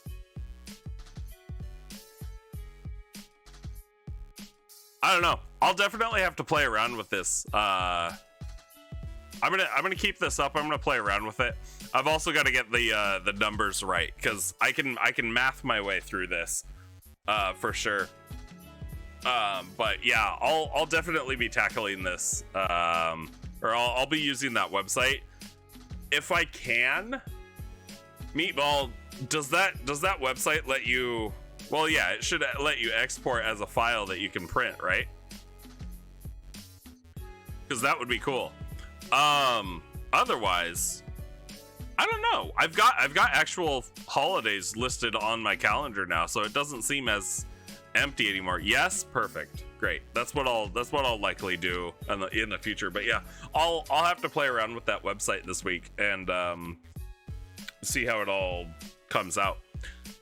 So thank you for that. But yeah, it looks like we've made some good progress. And we've had a great day. It's been about 4 hours. So I am going to, it's looking good. Yeah, I think so too, Roxy. I think so too. And honestly, I could not have done it. I could not have gotten this much done without you guys. Seriously. You guys are hugely beneficial. I absolutely appreciate everything that you guys do and help me with, and I hope that, you know, anything that I say is, as stupid as it can be sometimes, is helpful for you guys for your own projects. But yeah, it's been about 4 hours and I'm getting kind of hungry. So on the meanwhile, I've been redoing your map for your world. You know, honestly, Fipsy, I would love to see your map. I would love to see your map, and I don't wanna like shamelessly plug too much, but let me go ahead and do this. We do have a Discord if you guys want to join it. Please feel free to do so.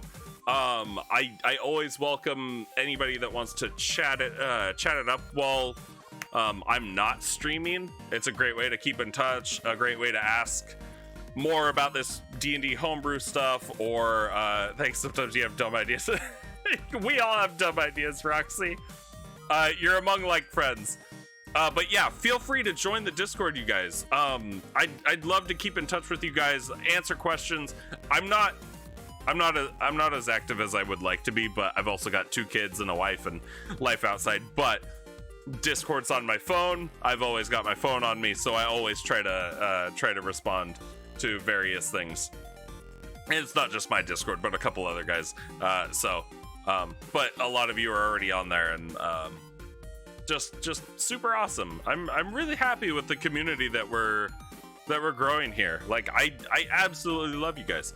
But yeah, I'll try not to ramble too much. I'm gonna say thank you to everybody that came and hung out with me, all my wonderful followers, Cornflex and the playmat for the raids, which we should keep that ball rolling, right? We should keep that ball rolling and raid somebody. So let me actually look it up on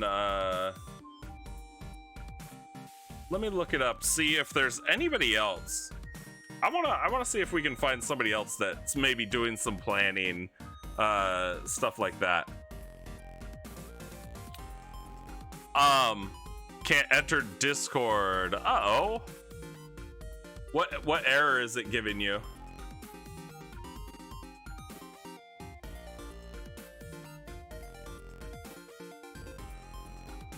Oh, it says you're in there. And it says Roxy's in there too. Yeah, it says you're in there, Fipsy. And it should, yeah, you're auto-assigned roles, so yeah, you're in there. You may need to just refresh, or like log out, sign back in, refresh it. I know Discord can be kind of messy, but also feel free to, if you have issues. It's asking you to verify account. That's odd. That's very odd. If you wanna message me on Discord like separately, it's just well, I don't know. Yeah, it says you're in there.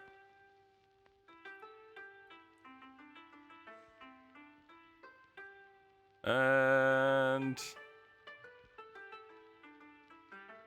ba-bum. You're new to Discord. Say hi. Okay. Well, can't get rid of you now. Wouldn't dream of it, Roxy. Wouldn't dream of it. Here, I'll Fipsy, I'll send you a friend request, and if you still have issues with it afterwards, or after the stream, I might be able to help you out with that. But yeah, you guys are all absolutely amazing. Let's find somebody, which actually it looks like is Bonsai Baby. I don't know this person, but hey, if they're another person who's doing like D&D planning stuff, let's raid her, because that would be fantastic. Do you get a friend request too? Do you want one? Oh, you think you just created a second account by accident? Oh, well, that could be the problem, Fipsy. That could be the problem. Roxy, if you want to send me a friend request, you absolutely can. Yeah, okay. It looks like she's doing reading. She's doing some planning. So let's go ahead and raid Bonsai Baby. Let's go show her some love. Be kind to her, folks. I'll be listening to her stream a bit, might chat a bit. I also gotta go get my kids, so but if you join the Discord, feel free to continue conversation, chat it up. It's also a good way to keep in touch with or keep up to date with when I'm streaming, as well as following my Twitter and all of that. Not to pimp myself too much. We can add more to the wheel. Yes, we can. But yeah, again, thank you so much, you guys. You all are absolutely amazing. I greatly appreciate every single one of you. I hope I see you all next time I stream, and have a good night. Bye.